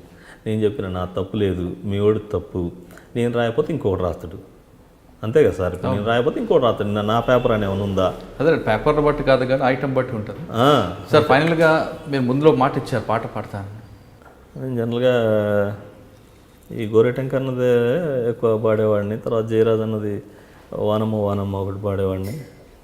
అంటే అంతరించిపోతా ఉన్న చేతి వృత్తులు వీటన్నిటి మీద మన గోరెటంకన్న రాసి మీకు తెలిసి ఉంటుంది కదా. కుమ్మరి ఆమెల తుమ్మలు మొలిసెను, కమ్మరి కొలిమిల దుమ్ము బేరెను, పెద్దవాడి మొద్దు వారినది, సాలెల మగ్గం సడుగులిరిగినై, చేతి వృత్తుల చేతులిరిగినైరో, మన పల్లెల్లోన గ్రామ స్వరాజ్యం గంగల గలిసిందో, ఇల్లు కట్టుకునే ఇటుక రాయుకో, చేనుల జల్లే ఎరువు కుళ్ళుకో, ఎద్దు బండి ఉన్నోడి చేతుల ఏడాదంతా పని దొరికేది, టాటా ట్రాక్టర్ టక్కరిచ్చినదిరో మన డొంక రోడ్డుకి, ఎద్దు బండి గిల్లిగిరి పడ్డదమ్మా. అంటే జనరల్గా కుంకుమ దాసిన బుగ్గ మీద కూడా కంపెనీ రక్కసి కన్నుబడ్డది, పూసలోళ్ళ తాలాము కప్పలు కాశీల మునిగి కథమైతున్నాయి, బొట్టు బిల్లలు నొసటికొచ్చే గదరా ఈ కర్మ భూమిలా, బుట్టదాసరి బతుకులాగమాయే. అంటే నిజంగా గోరెటంకన్నా దేన్ని వదిలిపెట్టలేదు. నిజానికి మన గ్రామాలలో బుట్టలు నెత్తిన పెట్టుకొని అద్దాలు తిలకం సీసాలని తిరిగేవాళ్ళు. ఇలా అట్లాంటి పరిస్థితి లేకుండా పోయింది. చాలా అసలు ఆయన అన్ని వాటిని టచ్ చేసిండు. ముఖ్యంగా మాకంటే యశ్పాల్ ఫస్ట్ నుంచి, యశ్పాల్ మీకు ఐడియా ఉండే ఉంటుంది, ఆయన 93లోనే మాకు డప్పు శిక్షణ ఇచ్చిండు యశ్పాల్ అన్న. ఆయన 93లో వేలేరుపాడు ఆ ప్రాంతంలో మాకు డప్పు శిక్షణ ఇచ్చిండు. ఆయనతోటి పాటు కూడా మేము ప్రోగ్రాంలు చేసాం. జయరాజన్నతో కూడా ఆయన కూడా అప్పుడు న్యూ డెమోక్రసీలో పనిచేశారు. జయరాజన్న కూడా అట్లా. ఓకే, గతంలో ప్రజా సమస్యల కోసం పోరాటం పట్టిన క్రాంతి తుపాకీ పట్టుకుని అడవులోకి వెళ్ళి పోరాటాలు చేశారు. కానీ ఆరోగ్య కారణాల రీత్యా తిరిగి జనజీవనం కలిసిన తర్వాత ప్రజా సమస్యలపై పోరాటం చేయడానికి అడవి బాట అవసరం లేదు, కలం పట్టుకుంటే చాలంటూ నిరూపించారు. ప్రస్తుతం జర్నలిస్టుగా ములకపల్లిలో ఉంటున్న క్రాంతి నిత్యం అక్కడ జరుగుతున్న ప్రజా పోరాటాలపై ప్రజల సమస్యల పోరాటం చేయడం కాకుండా అక్రమాల వెలుగు తీయడం అనేది అతను ధ్యేయంగా పెట్టుకున్నారు. అంతేకాదు జర్నలిస్టు సమస్యల పరిష్కారానికి కూడా అతను ముందుకు వెళ్ళడం, జర్నలిస్టు సంక్షేమ భవనం కట్టడం కాకుండా జర్నలిస్టుకి ఇల్లు కట్టడానికి ఇల్లు కూడా ఏర్పాటు చేయడానికి తన వంతు కృషి చేస్తున్నారు. అంటే క్రాంతి చెప్తే మెసేజ్ చాలా స్పష్టంగా ఉంది. ప్రజా సమస్యల పోరాటం జరిగి ప్రజాస్వామ్యంలో చాలా వేదికలు ఉన్నాయి, దానికి తుపాకీ పట్టాల్సిన అవసరం లేదంటూ చెప్తున్నారు. ఇది ఈ వారం క్రాంతితో ఎక్సలెంట్ ఇంటర్వ్యూ. వచ్చే వారం మరో గెస్ట్తో మళ్ళీ కలుద్దాం. అంతవరకు నమస్కారం. మీరందరూ కూడా ఐ డ్రీమ్ ఛానల్ని సబ్స్క్రైబ్ చేయాలని కోరుకుంటున్నాను. I'm Sucharita, Home Minister of Andhra Pradesh. For more videos, subscribe iDreams. మీ Chirla Jaggireddy, MLA Kothapeta. For more videos please subscribe iDream. For more videos, please subscribe iDream. నేను మీ Jakkampudi Raja. For more videos please subscribe iDreams. I'm Revati Chaudhary. For more videos, please subscribe iDream. For more videos, please subscribe to iDream. For more videos please subscribe I dream. I'm Vasireddy Padma, Chairperson of State Women Commission. For more videos, please subscribe iDream.